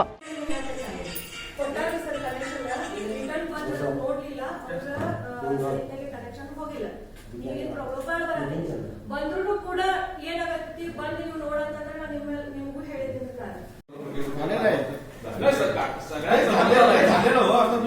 तुम्ही सगळं जनरल बॉडी मध्ये डिस्कस करून पाठवलेलं आहे ते परत आणि त्याच्याबद्दल चर्चा करणं हे मी काय म्हणाले डिस्कस 100% काय आम्ही काम कोणाला विरोध करत नाही मी काय म्हणलं ऍडजस्टमेंट करताना हे करा त्यांना नेक्स्ट टाइम त्यांना पुढे काही माझं वैयक्तिक मत एक दोघांना व्हायला दोघांनी असं व्हायला तुम्ही नावं सांगून काय म्हणत नाही आम्ही काय करा म्हणत नाही करा काम ज्यावेळेस ज्यांना मिळते की नाही कसं झालं मी त्या वार्डमध्ये आता तुमच्या समोर विचारलं. ಸಭೆಯಲ್ಲಿ ಕಾರ್ಪೊರೇಟರ್ ನಾರಾಯಣ್ ಮಾಯೇಕರ್, ಅಪ್ಪಯ್ಯ ಕೊಡೋಳಿ, ಪ್ರಕಾಶ್ ಬೈಲೂರ್ಕರ್, ವಿನಾಯಕ್ ಕಲಾಲ್, ಹನುಮಂತ್ ಪೂಜಾರಿ, ವಿನೋದ್ ಪಾಟೀಲ್, ಮೊಹಮ್ಮದ್ ರಫೀಕ್, ತೋಹಿದ್ ಚಂಕನ್ನವರ್, ಕಾರ್ಪೊರೇಟರ್ ಮೀನಾಕ್ಷಿ ಬೇಲೂರ್ಕರ್, ಲತಾ ಪಾಟೀಲ್, ಶೋಭಾ ಗಾವ್ಡೆ, ಮೇಘಾ ಕುಂದರ್ಗಿ, ರಾಜ್ ಭೂಪಿನ್ಗಿ ಸೇರಿದಂತೆ ಇನ್ನಿತರರು ಉಪಸ್ಥಿತರಿದ್ದರು. Suhas Patil, Kannadama news network, Khanapur. ಗಣರಾಜ್ಯೋತ್ಸವ ದಿನದ ಕಾರ್ಯಕ್ರಮದಲ್ಲಿ ಮುತ್ಗಾ ಗ್ರಾಮ ಪಂಚಾಯತ್ ವತಿಯಿಂದ ಗ್ರಾಮದ ಆಶಾ ಕಾರ್ಯಕರ್ತರಿಗೆ ಗುರುತಿನ ಚೀಟಿ ವಿತರಿಸಲಾಯಿತು. ಗರ್ಭಿಣಿ ಮಹಿಳೆಯರನ್ನು ಸುರಕ್ಷಿತವಾಗಿ ಆಸ್ಪತ್ರೆಗೆ ತಲುಪಿಸುವುದು, ಅವರ ವ್ಯವಸ್ಥೆ ಮಾಡುವ ಆಶಾ ಕಾರ್ಯಕರ್ತರಿಗೆ ಮುತ್ಗಾ ಗ್ರಾಮ ಪಂಚಾಯಿತಿ ವತಿಯಿಂದ ಗುರುತಿನ ಪತ್ರವನ್ನು ವಿತರಿಸಲಾಯಿತು. ಮುತ್ಗಾ ಗ್ರಾಮ ಪಂಚಾಯತ್ನಲ್ಲಿ 7 ಜನ ಆಶಾ ಕಾರ್ಯಕರ್ತರಿದ್ದು ಅವರು ಪ್ರಾಮಾಣಿಕವಾಗಿ ಕಾರ್ಯನಿರ್ವಹಿಸುತ್ತಿದ್ದಾರೆ. ಕಳೆದ 2 ವರ್ಷದ ಕೊರೋನಾ ಅವಧಿಯಲ್ಲಿ ತಮ್ಮ ಜೀವದ ಹಂಗು ತೊರೆದು ಫ್ರಂಟ್ ಲೈನ್ ವಾರಿಯರ್ಗಳಾಗಿ ಕಾರ್ಯನಿರ್ವಹಿಸುತ್ತಿದ್ದಾರೆ. ಹಾಗೆ ಗ್ರಾಮದ ಗರ್ಭಿಣಿ ಮಹಿಳೆಯರ ಸೇವೆಯನ್ನು ಪ್ರಾಮಾಣಿಕವಾಗಿ ಮಾಡಿದ್ದಾರೆ. ಇಂತಹ ಈ ಆಶಾ ಕಾರ್ಯಕರ್ತರಿಗೆ ಗ್ರಾಮ ಪಂಚಾಯಿತಿಯ ಸದಸ್ಯ ಸುಧೀರ್ ಪಾಟೀಲ್ ಅವರ ಸೌಜನ್ಯದಿಂದ ಗುರುತಿನ ಪತ್ರವನ್ನು ವಿತರಿಸಲಾಯಿತು. ಈ ವೇಳೆ ಸುನಿಲ್ ಚೌಗ್ಲೆ, ಶ್ಯಾಮ್ ಮುದ್ಗೇಕರ್, ಪ್ರಭಾಕರ್ ಪಾಟೀಲ್, ಪಿಂಟು ಮಲ್ಲವಗೋಳ್, ಡಾಕ್ಟರ್ ಹೇಮಲತಾ ಉಪಸ್ಥಿತರಿದ್ದರು. Mahadev Pawar, Kannadama news network, Belagavi. ಗೋವಾಗೆ ತೆರಳಿದ್ದ ಇಬ್ಬರು ಸಂಬಂಧಿಗಳು ಹಿಂದಿರುಗುವಾಗ ರಾಮನಗರ್ ಸಮೀಪದ ಸೀತಾವಾಡ್ನಲ್ಲಿ ಓರ್ವ ವ್ಯಕ್ತಿಯನ್ನ ಚಾಕುವಿನಿಂದ ಇರಿದು ಕೊಲೆ ಯತ್ನ ಮಾಡಿರುವ ಘಟನೆ ನಡೆದಿದೆ. ಜನವರಿ 26ರ ಬುಧವಾರದಂದು ರಾಮನಗರ್ ಸೀತಾವಾಡ್ ಧಾರವಾಡ ರಸ್ತೆಯಲ್ಲಿ ಚಾಕು ದಾಳಿಯಲ್ಲಿ ಒಬ್ಬ ವ್ಯಕ್ತಿ ಗಾಯಾಳುಗೊಂಡಿದ್ದಾನೆ ಎಂದು ಮೂಲಗಳು ತಿಳಿಸಿವೆ. ಗಾಯಾಳುಗಳನ್ನು ಹೆಚ್ಚಿನ ಚಿಕಿತ್ಸೆಗಾಗಿ ಹುಬ್ಬಳ್ಳಿಯ ಕಿಮ್ಸ್ ಆಸ್ಪತ್ರೆಗೆ ರವಾನಿಸಲಾಯಿತು. ಇದಾದ ಬಳಿಕ ಪ್ರಜ್ಞೆ ಬಂದಾಗ ಶಿವಪುತ್ರ ಹಲ್ಗೇಕರ್ ಚಾಕುವಿನಿಂದ ಹಲ್ಲೆ ನಡೆಸಿದ್ದಾನೆ ಎಂದು ಗಂಭೀರ ಗಾಯಾಳುಗೊಂಡಿರುವ ಪೃಥ್ವಿರಾಜ್ ಗಾಯಕ್ವಾಡ್ ಪೊಲೀಸರಿಗೆ ತಿಳಿಸಿದ್ದಾರೆ. ಪೃಥ್ವಿರಾಜ್ ಮತ್ತು ಶಿವಪುತ್ರ ಒಬ್ಬರಿಗೊಬ್ಬರು ಸಂಬಂಧಿಕರು. ಇವರಿಬ್ಬರು ಈಕೋ ಕಾರಿನಲ್ಲಿ ಗೋವಾಕ್ಕೆ ಹೋಗುತ್ತಿದ್ದರು. ಗೋವಾಕ್ಕೆ ಹೋಗದೆ ಅನ್ಮೋಡ್ನಿಂದ ಹಿಂತಿರುಗಿ ರಾಮನಗರ್ ಸಮೀಪದ ಸೀತಾವಾಡದಲ್ಲಿ ರಸ್ತೆ ಬದಿಯಲ್ಲಿ ಕಾರು ನಿಲ್ಲಿಸಿ ಪಾರ್ಟಿ ಮಾಡಿದರು. ಸಂಜೆ 7 ಗಂಟೆ ವೇಳೆಗೆ ಶಿವಪುತ್ರ ಪೃಥ್ವಿರಾಜ್ ಮೇಲೆ ಹಿಂದಿನಿಂದ ಚಾಕುವಿನಿಂದ ಹಲ್ಲೆ ನಡೆಸಿದ್ದಾನೆ ಎಂದು ಪ್ರಜ್ಞೆ ಬಂದ ಪೃಥ್ವಿರಾಜ್ ಹೇಳಿದ್ದಾರೆ. ಶಿವಪುತ್ರನು ಪೊಲೀಸರ ದಿಕ್ಕು ತಪ್ಪಿಸುವ ಪ್ರಯತ್ನ ನಡೆಸಿದ್ದಾನೆ.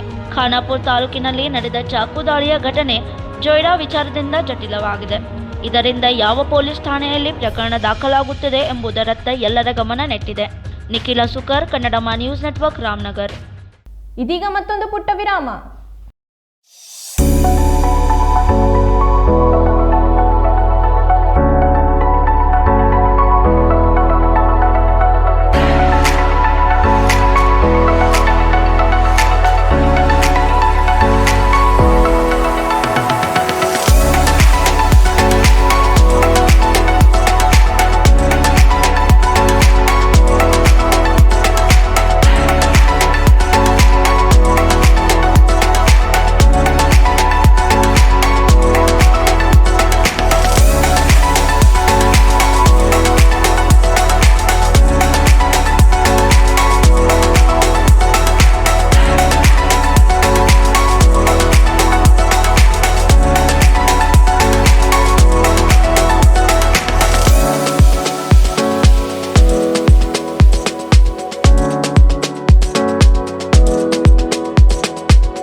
अरे बाप रे, पहा तर कितीही गर्दी. पोतदार ज्वेलर्सचे पण कमाल आहे ना. का असू नये. 122 वर्षांपासून ग्राहकांना खरे सोने, चांगली वागणूक व प्रामाणिक सेवा जी मिळत आली आहे. म्हणूनच इंडियन ट्रेड बोर्डने सुवर्ण पदकाने सन्मानित केले आहे. असा कोणताही दागिना नाही जो इथे बनविला जात नाही. अशी कुठलीही मूर्ती नाही जी इथे बनविली जात नाही. हिरा, पन्ना, माणिक असो वा मोती, येथे सर्व काही मिळते. अशिक्षित व्यक्तीही येथे सोने चांदी खरेदीसाठी आल्यास घेतलेला दागिना व सरळ व्यवहार मिळवितो. येथे काही स्कीम नाही, डिस्काउंट नाही आणि बहुमानही नाही. सरळ सुरळीत व्यवहारच यांची ओळख आहे. या राजेशाही शोरूम मध्ये ग्राहकांच्या सुविधा सुविधांसाठी वेगवेगळ्या मजल्यावर सोने व चांदीचे दागिने उपलब्ध केलेले आहेत. यांचा विश्वास हाच यांची खरी ओळख आहे. हॉलमार्कच्या सर्वात कमी वेस्टेज असलेल्या दागिन्यांचे पहिले ठिकाण म्हणजे फक्त पोतदार ज्वेलर्स बेळगाव. ವಿರಾಮದ ಬಳಿಕ ಮತ್ತೆ ಸ್ವಾಗತ. ಉತ್ತರ ಕರ್ನಾಟಕ ರಿಕ್ಷಾ ಚಾಲಕ ಸಂಘ ನಿಪ್ಪಾಣಿ ತಾಲೂಕಾ ಘಟಕದಿಂದ ನರವೀರ ತಾನಾಜಿ ಚೌಕ್ನಲ್ಲಿ 73ನೇ ಗಣರಾಜ್ಯೋತ್ಸವ ದಿನವನ್ನ ಆಚರಿಸಲಾಯಿತು. ಉತ್ತರ ಕರ್ನಾಟಕ ರಿಕ್ಷಾ ಚಾಲಕ ಸಂಘ ನಿಪ್ಪಾಣಿ ತಾಲೂಕಾ ಘಟಕ, ನಿಪ್ಪಾಣಿ ನಗರ ಮಧ್ಯವರ್ತಿ ರಿಕ್ಷಾ ಚಾಲಕ ಮಾಲೀಕ ಸಂಘಟನಾ ನಿಪ್ಪಾಣಿ ಇವರ ವತಿಯಿಂದ ಐತಿಹಾಸಿಕ ರೀತಿಯಲ್ಲಿ ನರವೀರ ತಾನಾಜಿ ಚೌಕ್ನಲ್ಲಿ ಪ್ರತಿ ವರ್ಷದಂತೆ 26 ಜನವರಿಯ 73ನೇ ಗಣರಾಜ್ಯೋತ್ಸವ ದಿನದ ನಿಮಿತ್ತ ಧ್ವಜಾರೋಹಣ ಕಾರ್ಯಕ್ರಮ ಸಂಪನ್ನವಾಯಿತು. ಕಾರ್ಯಕ್ರಮಕ್ಕೆ ಉಪಸ್ಥಿತರಿದ್ದ ಮುಖ್ಯ ಅತಿಥಿಗಳನ್ನ ಉದಯ್ ಶಿಂದೆ ಸ್ವಾಗತಿಸಿದರು. ವಿಜಯಕುಮಾರ್ ಕಾಂಬ್ಳೆ ದೇಶಭಕ್ತಿ ಗೀತೆಯನ್ನ ಹಾಡಿದರು. ಮಧ್ಯವರ್ತಿ ರಿಕ್ಷಾ ಸಂಘಟನೆಯ ಸಂಚಾಲಕರು ಗೀತೆಗಳನ್ನು ಹಾಡುವ ಮೂಲಕ ಕಾರ್ಯಕ್ರಮವನ್ನು ಆರಂಭಿಸಿದರು. ಮುಖ್ಯ ಅತಿಥಿಗಳಾಗಿ ಗುರುಕುಲ ಕರಿಯರ್ ಅಕಾಡೆಮಿ ಸಂಸ್ಥಾಪಕ ಮೇಜರ್ ಶ್ರೀ ಚಾರುದತ್ತ ದಿನಕರ್ ಪಾವ್ಲೆ ಅವರ ಹಸ್ತದಿಂದ ಧ್ವಜಾರೋಹಣ ಮಾಡಲಾಯಿತು. ಮಧ್ಯವರ್ತಿ ರಿಕ್ಷಾ ಚಾಲಕ ಮಾಲೀಕ ಸಂಘಟನೆಯ ಸಲಹೆಗಾರ ಅಡ್ವೊಕೇಟ್ ಪ್ರವೀಣ್ ಕುಮಾರ್ ಜೋಶಿ ಇವರ ಹಸ್ತದಿಂದ ಧ್ವಜಸ್ತಂಭ ಪೂಜಿಸಲಾಯಿತು. ಮುಖ್ಯ ಅತಿಥಿಗಳಾದ ಚಾರುದತ್ತ ದಿನಕರ್ ಪಾವ್ಲೆ ಇವರನ್ನ ರಿಕ್ಷಾ ಸಂಘಟನೆಯ ಅಧ್ಯಕ್ಷ ಗಜಾನನ್ ಕಾಪೆ ಸತ್ಕರಿಸಿದರು. ಸಂಘಟನೆಯ ಉಪಾಧ್ಯಕ್ಷರಾದ ಪ್ರವೀಣ್ ಜಳಕೆ ಇವರು ಸಂಘಟನೆಯ ಸಲಹಾಗಾರರಾಗಿರುವ ಅಡ್ವೊಕೇಟ್ ಜೋಶಿ ಅವರಿಗೆ ಸ್ವಾಗತಿಸಿ ಸತ್ಕರಿಸಿದರು. ನಿಪ್ಪಾಣಿ ನಗರ ಮಧ್ಯವರ್ತಿ ರಿಕ್ಷಾ ಚಾಲಕ ಮಾಲೀಕ ಸಂಘಟನೆ 8ನೇ ವರ್ಷಕ್ಕೆ ಯಶಸ್ವಿಯಾಗಿ ಪಾದಾರ್ಪಣೆ ಮಾಡಿದ್ದು, ಈ ಹಿನ್ನೆಲೆ ಸಂಘಟನೆ ಕಾಮಗಾರಿಗಾಗಿ ನೂತನ 8 ಸಂಚಾಲಕರ ನೇಮಕಾತಿ ಮಾಡಿಕೊಳ್ಳಲಾಯಿತು. ನೂತನವಾಗಿ ನೇಮಕರಾದ ಸಂಚಾಲಕರನ್ನ ಮುಖ್ಯ ಅತಿಥಿಗಳಿಂದ ಸತ್ಕರಿಸಲಾಯಿತು. ಈ ಸಂದರ್ಭದಲ್ಲಿ ಚಾರುದತ್ ಪಾವ್ಲೆ ಅವರು ಸಂಘಟನೆಯ ಕಾರ್ಯವನ್ನ ಗೌರವಿಸಿದರು ಹಾಗೂ ಪ್ರವೀಣ್ ಜೋಶಿ ರಿಕ್ಷಾ ಚಾಲಕರ ಸಮಾಜದಲ್ಲಿರುವ ಮಹತ್ವ ಹಾಗೂ ಸಂಘಟನೆಯ ಮಹತ್ವವನ್ನ ಉಪಸ್ಥಿತರಿಗೆ ತಿಳಿಸಿದರು. ನರವೀರ್ ತಾನಾಜಿ ಚೌಕ್ನಲ್ಲಿನ ಜ್ಯೇಷ್ಠ ನಾಗರಿಕರಾದ ಪ್ರದೀಪ್ ಶಿಂದೆಯವರು ರಿಕ್ಷಾ ಚಾಲಕರ ಬಗ್ಗೆ ತಮ್ಮ ಅಭಿಪ್ರಾಯವನ್ನ ವ್ಯಕ್ತಪಡಿಸಿದರು. रिक्षा संघटनेने आणि मध्यवर्ती खास करून मध्यवर्ती संघटनेच्या कार्यकर्त्यांनी भरपूर कार्य केले. मी बघत होतो की इथं या तानाजी चौक असेल, खाली बस स्टँड असेल किंवा अशोकनगर असेल, शिवाजीनगर असेल, भरपूर कार्य केलेलं आहे. मी बऱ्याच वेळा गल्लीला म्हटलं फार, आणि त्या काळात असं होतं की एक भीतीचं वातावरण होतं. आर्थिक परिस्थिती सर्वांची कमी जास्त आहे, पण त्यातही सर्वांनी जे कार्य केलं ते फार अभिनंदन आहे. आणि एवढं बोलून मी असंच कार्य या संघटनेचं चालावं आणि देशाची आता जी परिस्थिती ही बदलावी. आपण देवाकडे हेच प्रार्थना करतो बाबा ह्याच्यापुढे तर करोना किंवा असे आजार येऊ नये आणि सर्वांना या जगामध्ये व्यवस्थित जगण्यासाठी शक्ती द्यावी. त्यांचं लाईफ व्यवस्थित जगण्यासाठी सगळ्या गोष्टी, आर्थिक गोष्टी असतील किंवा आपल्याला शारीरिक दृष्टी काय असते आपलं त्या सर्व मिळावं आणि प्रत्येकानं आपलं लाईफ व्यवस्थित जगावं. देशासाठी आपल्याला जेवढं काही करता येईल तेवढं सर्वांनी प्रयत्न करावा आणि आपला देश असाच मोठा बनावा. एवढं बोलून मी माझं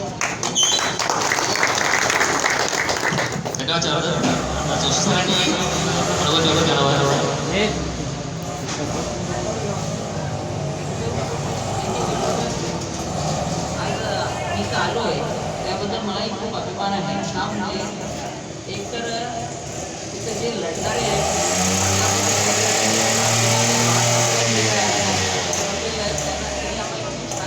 ह्याबद्दल मला खूप अभिमान आहे.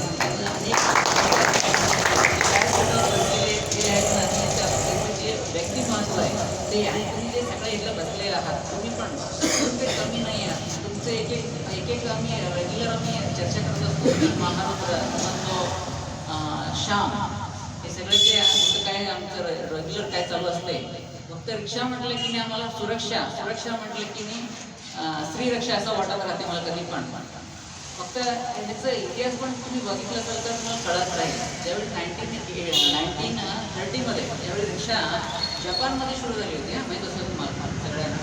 त्यानंतर 1959 to 1974मध्ये भारतामध्ये हे रिक्षाची सुरू झाली. बजाज कंपनीने आमच्या इंट्रोड्यूस केलेलं आहे भारतामध्ये. आणि जे रिक्षा चालक मालक संघाचं हे आहे त्यांच्याबद्दल मला खूपच अभिमान वाटतो. का म्हणजे कित्येक वर्षापासून मी ते ह्यांचं सानिध्य आहेत मला माझ्याबरोबर. तरी पण एक एक जो रिक्षा चालवणारा आहे ಉಪಸ್ಥಿತರಿದ್ದ ಸರ್ವರು ನಿಪ್ಪಾಣಿ ನಗರ ಮಧ್ಯವರ್ತಿ ಸಂಘಟನೆಯ ಅಧ್ಯಕ್ಷ ಗಜಾನನ್ ಕಾಪೆ ಅವರಿಗೆ ಧನ್ಯವಾದ ತಿಳಿಸಿದರು. ಈ ಸಂದರ್ಭದಲ್ಲಿ ರಿಕ್ಷಾ ಚಾಲಕ ಮಾಲೀಕ ಸಂಘಟನೆಯ ಸದಸ್ಯರಾದ ಕಾಶಿನಾಥ್ ಕಂಗ್ರಾಳಿಕರ್, ಸಂಘದ ಸದಸ್ಯ ಸಂಜಯ್ ಶಾಸ್ತ್ರಿ, ಕಾರ್ಯದರ್ಶಿ ನಿಶಾಂತ್ ಹಿರೇಮಠ್, ನಿರ್ದೇಶಕ ರಮೇಶ್ ವಾಗ್ಲೆ, ಸುರೇಶ್ ತಿಳ್ಳೆ, ಶಿವರಾಜ್ ಹುಕ್ಕೇರಿ, ಚಂದ್ರಕಾಂತ್ ಪಾಟೀಲ್, ಅಮಿತ್ ಕೋಪರ್ಡೆ, ಹಸನ್ ಮಕಂದಾರ್, ಸಂದೀಪ್ ಸೂರ್ಯವಂಶಿ, ಜಾವೇದ್ ಸೂರ್ಯವಂಶಿ, ರಾಜೇಂದ್ರ ಪಾಟೀಲ್, ಉಮೇಶ್ ಭೋಪ್ಟೆ, ವಿಜಯ್ ಕಂಬೇಟ್ ಭಂಡಾರಿ, ಶಾಮರಾವ್ ಟಿಕಾರೆ, ನಾಗೇಶ್ ಮುನ್ಸುಳಿ, ಪ್ರಶಾಂತ್ ಸೂರ್ಯವಂಶಿ ಮತ್ತು ನರವೀರ್ ತಾನಾಜಿ ಚೌಕ್, ಜ್ಞಾನೇಶ್ವರ್ ಧರೆ, ರಾಜೇಶ್ ತಿಳ್ವೆ, ಯೋಗೇಶ್ ದಿವೇಕರ್ ಸೇರಿದಂತೆ ಇನ್ನಿತರ ವ್ಯಾಪಾರಸ್ಥರು ಉಪಸ್ಥಿತರಿದ್ದರು. Ashwin Kumar Mangi, Kannadama news network, Nippani. ಹುಕ್ಕೇರಿ ತಾಲೂಕಿನ ಪಾಶ್ಚಾಪುರ ರೈಲ್ವೆ ಸ್ಟೇಷನ್ ಸಮೀಪವಿರುವ ಶಿವಬಸವ ಕಿಸಾನ್ ಸೇವಾ ಕೇಂದ್ರವನ್ನ ನೂತನ ವಿಧಾನ ಪರಿಷತ್ ಸದಸ್ಯರಾದ ಲಖನ್ ಜಾರಕಿಹೊಳಿ ಉದ್ಘಾಟಿಸಿದರು. ಹುಕ್ಕೇರಿ ತಾಲೂಕಿನ ಪಾಶಾಪುರ ರೈಲ್ವೆ ಸ್ಟೇಷನ್ ಸಮೀಪ ಇರುವ ಬಸವ ಕಿಸಾನ್ ಸೇವಾ ಕೇಂದ್ರ ಉದ್ಘಾಟನೆ ನೆರವೇರಿಸಿ ಮಾತನಾಡಿದ ನೂತನ ವಿಧಾನ ಪರಿಷತ್ ಸದಸ್ಯರಾದ ಲಖನ್ ಜಾರಕಿಹೊಳಿ ಅವರು ಸಾರ್ವಜನಿಕರಿಗೆ, ರೈತರಿಗೆ ಉತ್ತಮ ಸೇವೆಯನ್ನು ಇಡಬೇಕೆಂದು ಕರೆ ನೀಡಿದರು. ಅಷ್ಟೇ ಅಲ್ಲ, ನಮ್ಮ ಬೆಳಗಾವಿ ಜಿಲ್ಲೆಯ 18 ಕ್ಷೇತ್ರಗಳ ಅಭಿವೃದ್ಧಿಗೆ ಬದ್ಧನಾಗಿರುತ್ತೇನೆ. ಜನರ ಅಭಿಮಾನಕ್ಕೆ ನಾವು ಋಣಿಯಾಗಿದ್ದೇವೆ. ಮುಂದಿನ ದಿನಗಳಲ್ಲಿ ಒಳ್ಳೆಯ ಅಭಿವೃದ್ಧಿಯ ಕೆಲಸಗಳನ್ನು ಮಾಡಲಾಗುವುದು ಎಂದು ಹೇಳಿದರು. ಎಲ್ಲ ಬಂಧುಗಳೇ, ಈ ಕಾರ್ಯಕ್ರಮ ಆಗಮಿಸಿದೆಲ್ಲ ಅದು ಯಶಸ್ವಿಯಾಗಿ ನಡೀತದೆ. ಅದೇ ಥರ ಇದು ಶಿವಬಸವ ಕೇಂದ್ರ ಇನ್ನೂ ಹೆಚ್ಚಿಗೆ ಬೆಳೀಲಿ. ಸಮಾರಂಭಕ್ಕೆ ಹಾಗೂ ಶಕುಂತಲಾ ಹೋಂಡಾ ಈ ಎರಡೂ ಉದ್ಘಾಟನಾ ಸಮಾರಂಭಕ್ಕೆ ಆಗಮಿಸಿದಂಥ ಇದೇ ಸಂದರ್ಭದಲ್ಲಿ ಅವರು ಪಾಶಾಪುರದಲ್ಲಿ ಶಕುಂತಲಾ ಹೋಂಡಾ ಶೋರೂಮ್ ಹಾಗೂ ಇತರೆ ಕಾರ್ಯಕ್ರಮದಲ್ಲಿ ಭಾಗವಹಿಸಿದ್ದರು. ಈ ಸಂದರ್ಭದಲ್ಲಿ ಶಿವಬಸವ ಕಿಸಾನ್ ಸೇವಾ ಕೇಂದ್ರದ ಮಾಲಕರಾದ ಮಲಗೌಡ ಪಾಟೀಲ್ ರವರು ಹಾಗೂ ಅವರ ಕುಟುಂಬ ವಿಧಾನ ಪರಿಷತ್ ಸದಸ್ಯರನ್ನು ಸನ್ಮಾನಿಸಿದರು. ಅದರಂತೆ ಬರಗನಾಳ್ ಗ್ರಾಮದ ಮುಖಂಡರಾದ ಮಲ್ಲಪ್ಪ ನಾಯಕರು ತಮ್ಮ ಸ್ವಗೃಹದಲ್ಲಿ ಕಾರ್ಯಕ್ರಮವನ್ನು ಆಯೋಜಿಸಿ ನೂತನ ವಿಧಾನ ಪರಿಷತ್ ಸದಸ್ಯರನ್ನು ಗೌರವಿಸಿ ಸನ್ಮಾನಿಸಿದರು. ಈ ಸಂದರ್ಭದಲ್ಲಿ ಕುಂದರ್ಗಿಯ ಪರಂಪೂಜ್ಯರಾದ ಅಮರ್ ಸಿದ್ದೇಶ್ವರ ಮಹಾಸ್ವಾಮೀಜಿಗಳು ಈ ಕಾರ್ಯಕ್ರಮದಲ್ಲಿ ಭಾಗವಹಿಸಿ ಆಶೀರ್ವಾದ ಮಾಡಿದರು. ಅದರಂತೆ ಬಸಾಪುರದ ಗವಿಸಿದ್ದೇಶ್ವರ ಮಹಾಸ್ವಾಮೀಜಿಗಳು ಉಪಸ್ಥಿತರಿದ್ದರು. ಕಾರ್ಯಕ್ರಮದ ಮುಖ್ಯ ಅತಿಥಿಗಳಾಗಿ ಮಂಜುನಾಥ್ ಪಾಟೀಲ್, ಜಿಲ್ಲಾ ಪಂಚಾಯತ್ ಸದಸ್ಯರು, ನಿವೃತ್ತ ಬ್ಯಾಂಕ್ ಅಧಿಕಾರಿ ಹಾಗೂ ಹಿರಿಯರಾದ ಶ್ರೀಕಾಂತ್ ಹೆಬ್ಬಾಳ್, ಕಿರುತೆರೆಯ ಕಲಾವಿದರಾದ ಬಸಯ್ಯ ಹಿರೇಮಠ್, ಮುರುಗೋಡು ಅಶೋಕ್ ಚೌಗ್ಲಾ, ಬಸವರಾಜ್ ಗಾನ್ಗಿ, ಶಂಕರ್ ಪಾಯಣ್ಣವರ್, ಉಪನ್ಯಾಸಕರಾದ ಮಲ್ಲೇಶ್ ಹಲ್ಕರ್ನಿ, ಗುರು ಮಾಳ್ಗಿ ಮುಂತಾದವರು ಉಪಸ್ಥಿತರಿದ್ದರು. Kushabi Naganuri, Kannadama news network, Hidkal dam. Rambhapuri ಮಠದ ಪೀಠಾಧಿಪತಿಗಳಾದ ಜಗದ್ಗುರು ಶ್ರೀ ವೀರಸೋಮೇಶ್ವರ ಮಹಾಸ್ವಾಮೀಜಿಗಳು ಬೆಳಗಾವಿ ಬುಡಾ ಸಹಾಯಕ ಕಾರ್ಯನಿರ್ವಾಹಕ ಅಭಿಯಂತರರಾದ ಮಹಾಂತೇಶ್ ಹಿರೇಮಠ್ಗೆ ಗುರುಕಾರುಣ್ಯ ಪ್ರಶಸ್ತಿ ನೀಡಿ ಸತ್ಕರಿಸಿದರು. ನಿಸ್ವಾರ್ಥ ಸೇವೆಗೆ ಫಲ ಕಟ್ಟಿಟ್ಟ ಬುತ್ತಿ ಎಂದು ರಂಭಾಪುರಿ ಮಠದ ಪೀಠಾಧಿಪತಿಗಳಾದ ಜಗದ್ಗುರು ಶ್ರೀ ವೀರಸೋಮೇಶ್ವರ ಮಹಾಸ್ವಾಮೀಜಿಗಳು ಬೆಳಗಾವಿಯ ಬುಡಾ ಸಹಾಯಕ ಕಾರ್ಯನಿರ್ವಾಹಕ ಅಭಿಯಂತರರಾದ ಮಹಾಂತೇಶ್ ಹಿರೇಮಠ್ ಅವರಿಗೆ ಗುರುಕಾರುಣ್ಯ ಪ್ರಶಸ್ತಿ ನೀಡಿ ಸತ್ಕರಿಸಿದರು. ಬೆಳಗಾವಿ ಜಿಲ್ಲೆಯ ಹುಕ್ಕೇರಿ ಹಿರೇಮಠದಲ್ಲಿ ಪ್ರಶಸ್ತಿ ಪ್ರದಾನ ಮಾಡಿ ಆಶೀರ್ವಚನ ನೀಡಿದ ಅವರು 38 ವರ್ಷಗಳ ಸತತ ಸೇವೆಯ ಫಲ ಇವತ್ತು ಮಹಾಂತೇಶ್ ಹಿರೇಮಠ್ ಅವರಿಗೆ ಬೆಳಗಾವಿಯ ಜಿಲ್ಲಾ ಕೇಂದ್ರದಲ್ಲಿ ಜಿಲ್ಲಾ ಉಸ್ತುವಾರಿ ಸಚಿವರಿಂದ ಸರ್ವೋತ್ತಮ ಪ್ರಶಸ್ತಿ ಹಾಗೂ ರಂಭಾಪುರಿ ಪೀಠದಿಂದ ಗುರುಕಾರುಣ್ಯ ಪ್ರಶಸ್ತಿಗೆ ಪಾತ್ರರಾಗಿರುವುದು ನಮಗೆ ಅತೀವ ಸಂತಸ ತಂದಿದೆ ಎಂದು ಜಗದ್ಗುರುಗಳು ನುಡಿದರು. ನಾವೆಲ್ಲರೂ ಕೂಡ ಸಾಮಾಜಿಕ ವ್ಯವಸ್ಥೆಯಲ್ಲಿ ಶ್ರದ್ಧೆ ಭಕ್ತಿಯಿಂದ ಕೆಲಸ ಮಾಡುವುದನ್ನು ಕಲಿಯಬೇಕಿದೆ.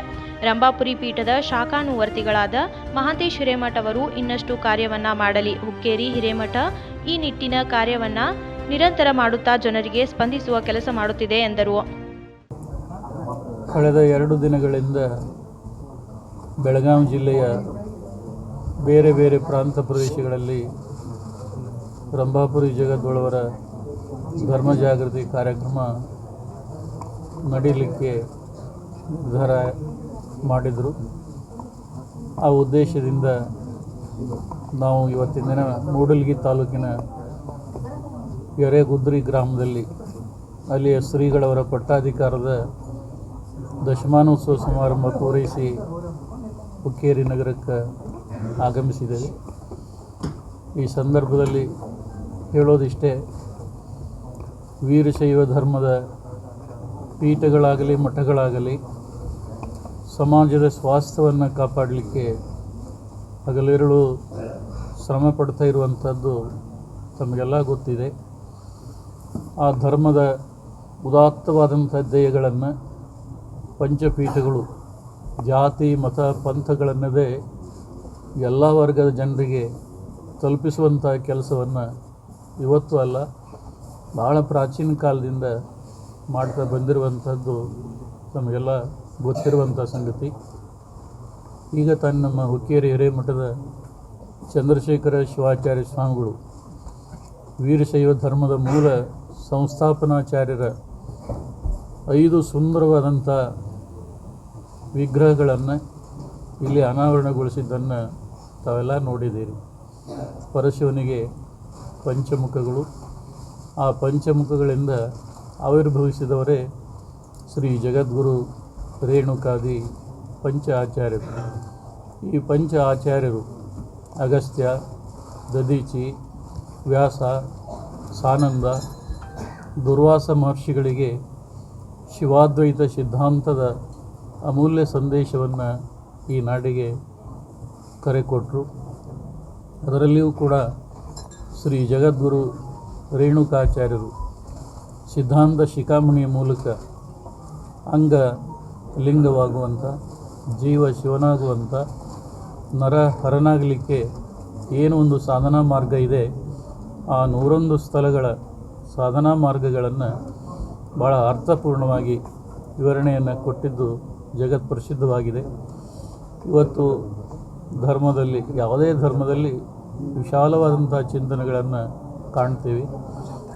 ಆದರೆ ಆ ಧರ್ಮದ ಅನುಯಾಯಿಗಳಲ್ಲಿ ಇವತ್ತು ಸ್ವಾರ್ಥ, ಸಂಕುಚಿತ ಮನೋಭಾವ, ಸಂಘರ್ಷಗಳು ಬೆಳೀತಾ ಇರುವಂಥದ್ದು ಒಳ್ಳೆಯದಾದಂಥ ಬೆಳವಣಿಗೆ ಅಲ್ಲ. ಸಮಾಜದಲ್ಲಿ ಎಲ್ಲರೂ ಪ್ರೀತಿಯಿಂದ, ವಾತ್ಸಲ್ಯದಿಂದ ಪರಸ್ಪರ ಬದುಕಿ ಬಾಳಿದಾಗ ಆರೋಗ್ಯಪೂರ್ಣ ಸಮಾಜ ನಿರ್ಮಾಣ ಮಾಡಲಿಕ್ಕೆ ಸಾಧ್ಯವಾಗ್ತಾ ಇದೆ. ಆದರೆ ಇವತ್ತು ಹಲವಾರು ಸಂದರ್ಭಗಳನ್ನು ನಾವು ನೋಡಿದಾಗ ನಿಜವಾದಂಥ ಧರ್ಮಪೀಠಗಳಿಗೆ ವ್ಯತ್ಯಯ ಅನ್ನಿಸ್ತಾ ಇದೆ. ಈ ಸಂದರ್ಭದಲ್ಲಿ ಹುಕ್ಕೇರಿ ಹಿರೇಮಠದ ಶ್ರೀ ಶ.ಬ್ರ. ಚಂದ್ರಶೇಖರ ಶಿವಾಚಾರ್ಯ ಮಹಾಸ್ವಾಮಿಗಳು, ಕ್ಯಾರಗುಡ್ಡದ ಶ್ರೀ ಅಭಿನವ ಮಂಜುನಾಥ ಶ್ರೀಗಳು ಹಾಗೂ ನೂಲದ ಶ್ರೀ ಗುರುಸಿದ್ಧ ಶಿವಾಚಾರ್ಯ ಸ್ವಾಮಿಗಳು, ಅಖಿಲ ಭಾರತ ಮಹಾಸಭೆಯ ಯುವ ಘಟಕದ ಅಧ್ಯಕ್ಷರಾದ ಬ್ಯಾಳಿ ಮಹಾವೀರ್ ನಿಲಜಿ, ಯುವ ಮುಖಂಡರಾದ ಬಾಲಾಜಿ ಸಾವಳ್ಗಿ, ಸುಹಾಸ್ ನೂಲಿ, ಗುರು ಹಿರೇಮಠ್ ಸೇರಿದಂತೆ ಹಲವು ಭಕ್ತರು ಉಪಸ್ಥಿತರಿದ್ದರು. Anand Bommanavar, Kannadama news network, Hukkeri. ಗೋವಾ ಚುನಾವಣೆ ಅಖಾಡಕ್ಕೆ ಬೆಳಗಾವಿ ಸಾಹುಕಾರ ಎಂಟ್ರಿ ನೀಡುವ ಮೂಲಕ ಗೋವಾದಲ್ಲಿ ಕಾಂಗ್ರೆಸ್ ಪಕ್ಷಕ್ಕೆ ಬಲ ಬಂದಿದೆ ಎಂಬ ಮಾತುಗಳು ಕೇಳಿಬರುತ್ತಿವೆ. ಫೆಬ್ರವರಿಯಲ್ಲಿ ನಡೆಯಲಿರುವ ಗೋವಾ ಚುನಾವಣೆ ಅಖಾಡಕ್ಕೆ ಬೆಳಗಾವಿಯ ಸಾಹುಕಾರ ಎಂಟ್ರಿ ಕೊಟ್ಟಿದ್ದಾರೆ. ಈ ಮೂಲಕ ಬೆಳಗಾವಿ ಕಾಂಗ್ರೆಸ್ ಮುಖಂಡ ಕೆಪಿಸಿಸಿ ಕಾರ್ಯಾಧ್ಯಕ್ಷ ಸತೀಶ್ ಜಾರಕಿಹೊಳಿ ಗೋವಾ ಚುನಾವಣೆಯ ಪ್ರಚಾರಕ್ಕೆ ಧುಮುಕಿದ್ದು ಗೋವಾದಲ್ಲಿ ಕಾಂಗ್ರೆಸ್ ಪಕ್ಷಕ್ಕೆ ಬಲ ನೋಡಿದೆ.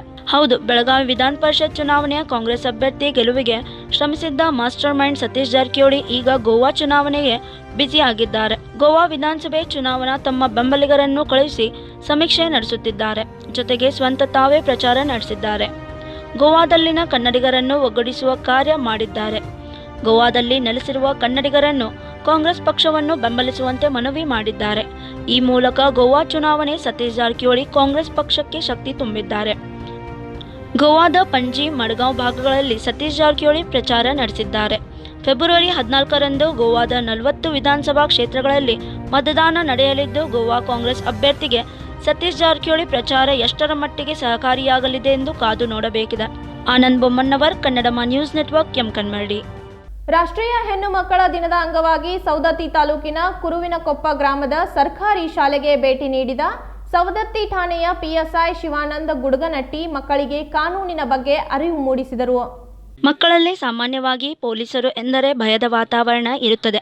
ಅದನ್ನು ಹೋಗಲಾಡಿಸುವ ನಿಟ್ಟಿನಲ್ಲಿ ಹಾಗೂ ರಾಷ್ಟ್ರೀಯ ಹೆಣ್ಣು ಮಕ್ಕಳ ದಿನದ ಅಂಗವಾಗಿ ಸವದತ್ತಿ ಠಾಣೆಯ ಪಿಎಸ್ಐ ಶಿವಾನಂದ ಗುಡಗನಟ್ಟಿ ಅವರು ತಮ್ಮ ಬಿಡುವಿಲ್ಲದ ಕೆಲಸದ ಮಧ್ಯೆಯೂ ಸ್ವಲ್ಪ ಸಮಯ ಬಿಡುವು ಮಾಡಿಕೊಂಡು ಸವದತ್ತಿ ತಾಲೂಕಿನ ಕುರುವಿನಕೊಪ್ಪ ಗ್ರಾಮದ ಸರ್ಕಾರಿ ಶಾಲೆಯ ಮಕ್ಕಳೊಂದಿಗೆ ಮಕ್ಕಳಾಗಿ ಹಾಡಿ ಕುಣಿದು ಮಕ್ಕಳಲ್ಲಿ ಆತ್ಮವಿಶ್ವಾಸ ತುಂಬುವ ಕಾರ್ಯ ಮಾಡಿದ್ದಾರೆ. ಇದೇ ಸಂದರ್ಭದಲ್ಲಿ ಅವರು ಮಕ್ಕಳಿಗೆ ಕಾನೂನಿನ ಬಗ್ಗೆ ಹಾಗೂ ಪೊಲೀಸರು ಇರುವುದು ನಿಮ್ಮ ರಕ್ಷಣೆಗಾಗಿ, ಸಮಾಜದಲ್ಲಿ ಯಾವುದೇ ರೀತಿಯ ತಪ್ಪುಗಳು ಆಗುತ್ತಿದ್ದರೆ ಮಕ್ಕಳು ಅದನ್ನು ಖಂಡಿಸುವ ಗುಣ ಬೆಳೆಸಿಕೊಳ್ಳಬೇಕು ಹಾಗೂ ಎಲ್ಲರೂ ಕೋವಿಡ್ ನಿಯಮ ಪಾಲನೆ ಮಾಡಿ ನಿಮ್ಮ ಆರೋಗ್ಯದ ಬಗ್ಗೆ ಕಾಳಜಿ ವಹಿಸಬೇಕು ಎಂದು ಹೇಳಿದರು. PSI ಅವರ ಈ ಕಾರ್ಯ ಸಾಮಾಜಿಕ ಜಾಲತಾಣದಲ್ಲಿ ಎಲ್ಲರಿಂದ ಮೆಚ್ಚುಗೆ ವ್ಯಕ್ತವಾಗುತ್ತಿದೆ. Basavaraj Dodmani, Kannadama news network, Bailhongal.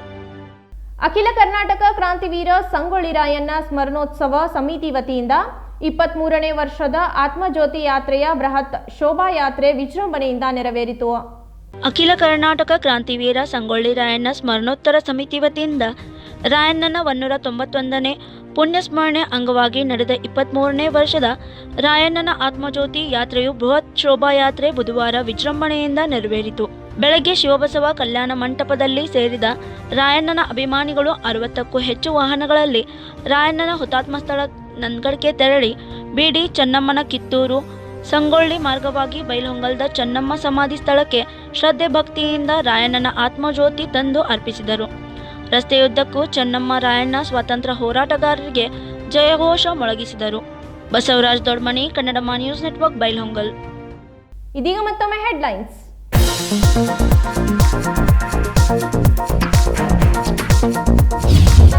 ರಮೇಶ್ ಜಾರಕಿಹೊಳಿ, ಲಖನ್ ಜಾರಕಿಹೊಳಿ ಕಾಂಗ್ರೆಸ್ಗೆ ಬರಲ್ಲ, ನಾವು ಅವರನ್ನ ಕಾಂಗ್ರೆಸ್ಗೆ ಕರೆಯುವುದಿಲ್ಲ. ಸತೀಶ್ ಜಾರಕಿಹೊಳಿ ಹೇಳಿಕೆ. ಗೋಕಾಕ್ನಲ್ಲಿ ಮಾಧ್ಯಮಗಳೊಂದಿಗೆ ಮಾತನಾಡಿದ ಕೆಪಿಸಿಸಿ ಕಾರ್ಯಾಧ್ಯಕ್ಷ, ಲಖನ್ ಮತ್ತು ರಮೇಶ್ ಜಾರಕಿಹೊಳಿ ಬಿಜೆಪಿಯಲ್ಲೇ ಇರುತ್ತಾರೆ ಎಂದು ಸ್ಪಷ್ಟನೆ.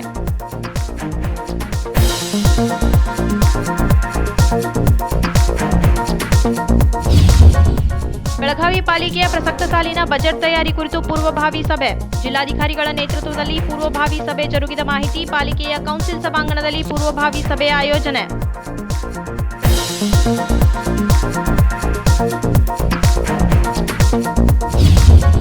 ಪಕ್ಷ ವಿರೋಧ ಚಟುವಟಿಕೆಯಲ್ಲಿ ನಾನು ಮತ್ತು ರಮೇಶ್ ಜಾರಕಿಹೊಳಿ ತೊಡಗಿಲ್ಲ. ಕೆಎಂಎಫ್ ಅಧ್ಯಕ್ಷ ಬಾಲಚಂದ್ರ ಜಾರಕಿಹೊಳಿ ಹೇಳಿಕೆ. 17 ಶಾಸಕರು ಬಿಜೆಪಿಗೆ ಬರೆದಿದ್ದರೆ ಯಾರೂ ಮಂತ್ರಿ, ರಾಜ್ಯಸಭಾ, ಡಿಸಿಎಂ ಆಗುತ್ತಿರಲಿಲ್ಲ.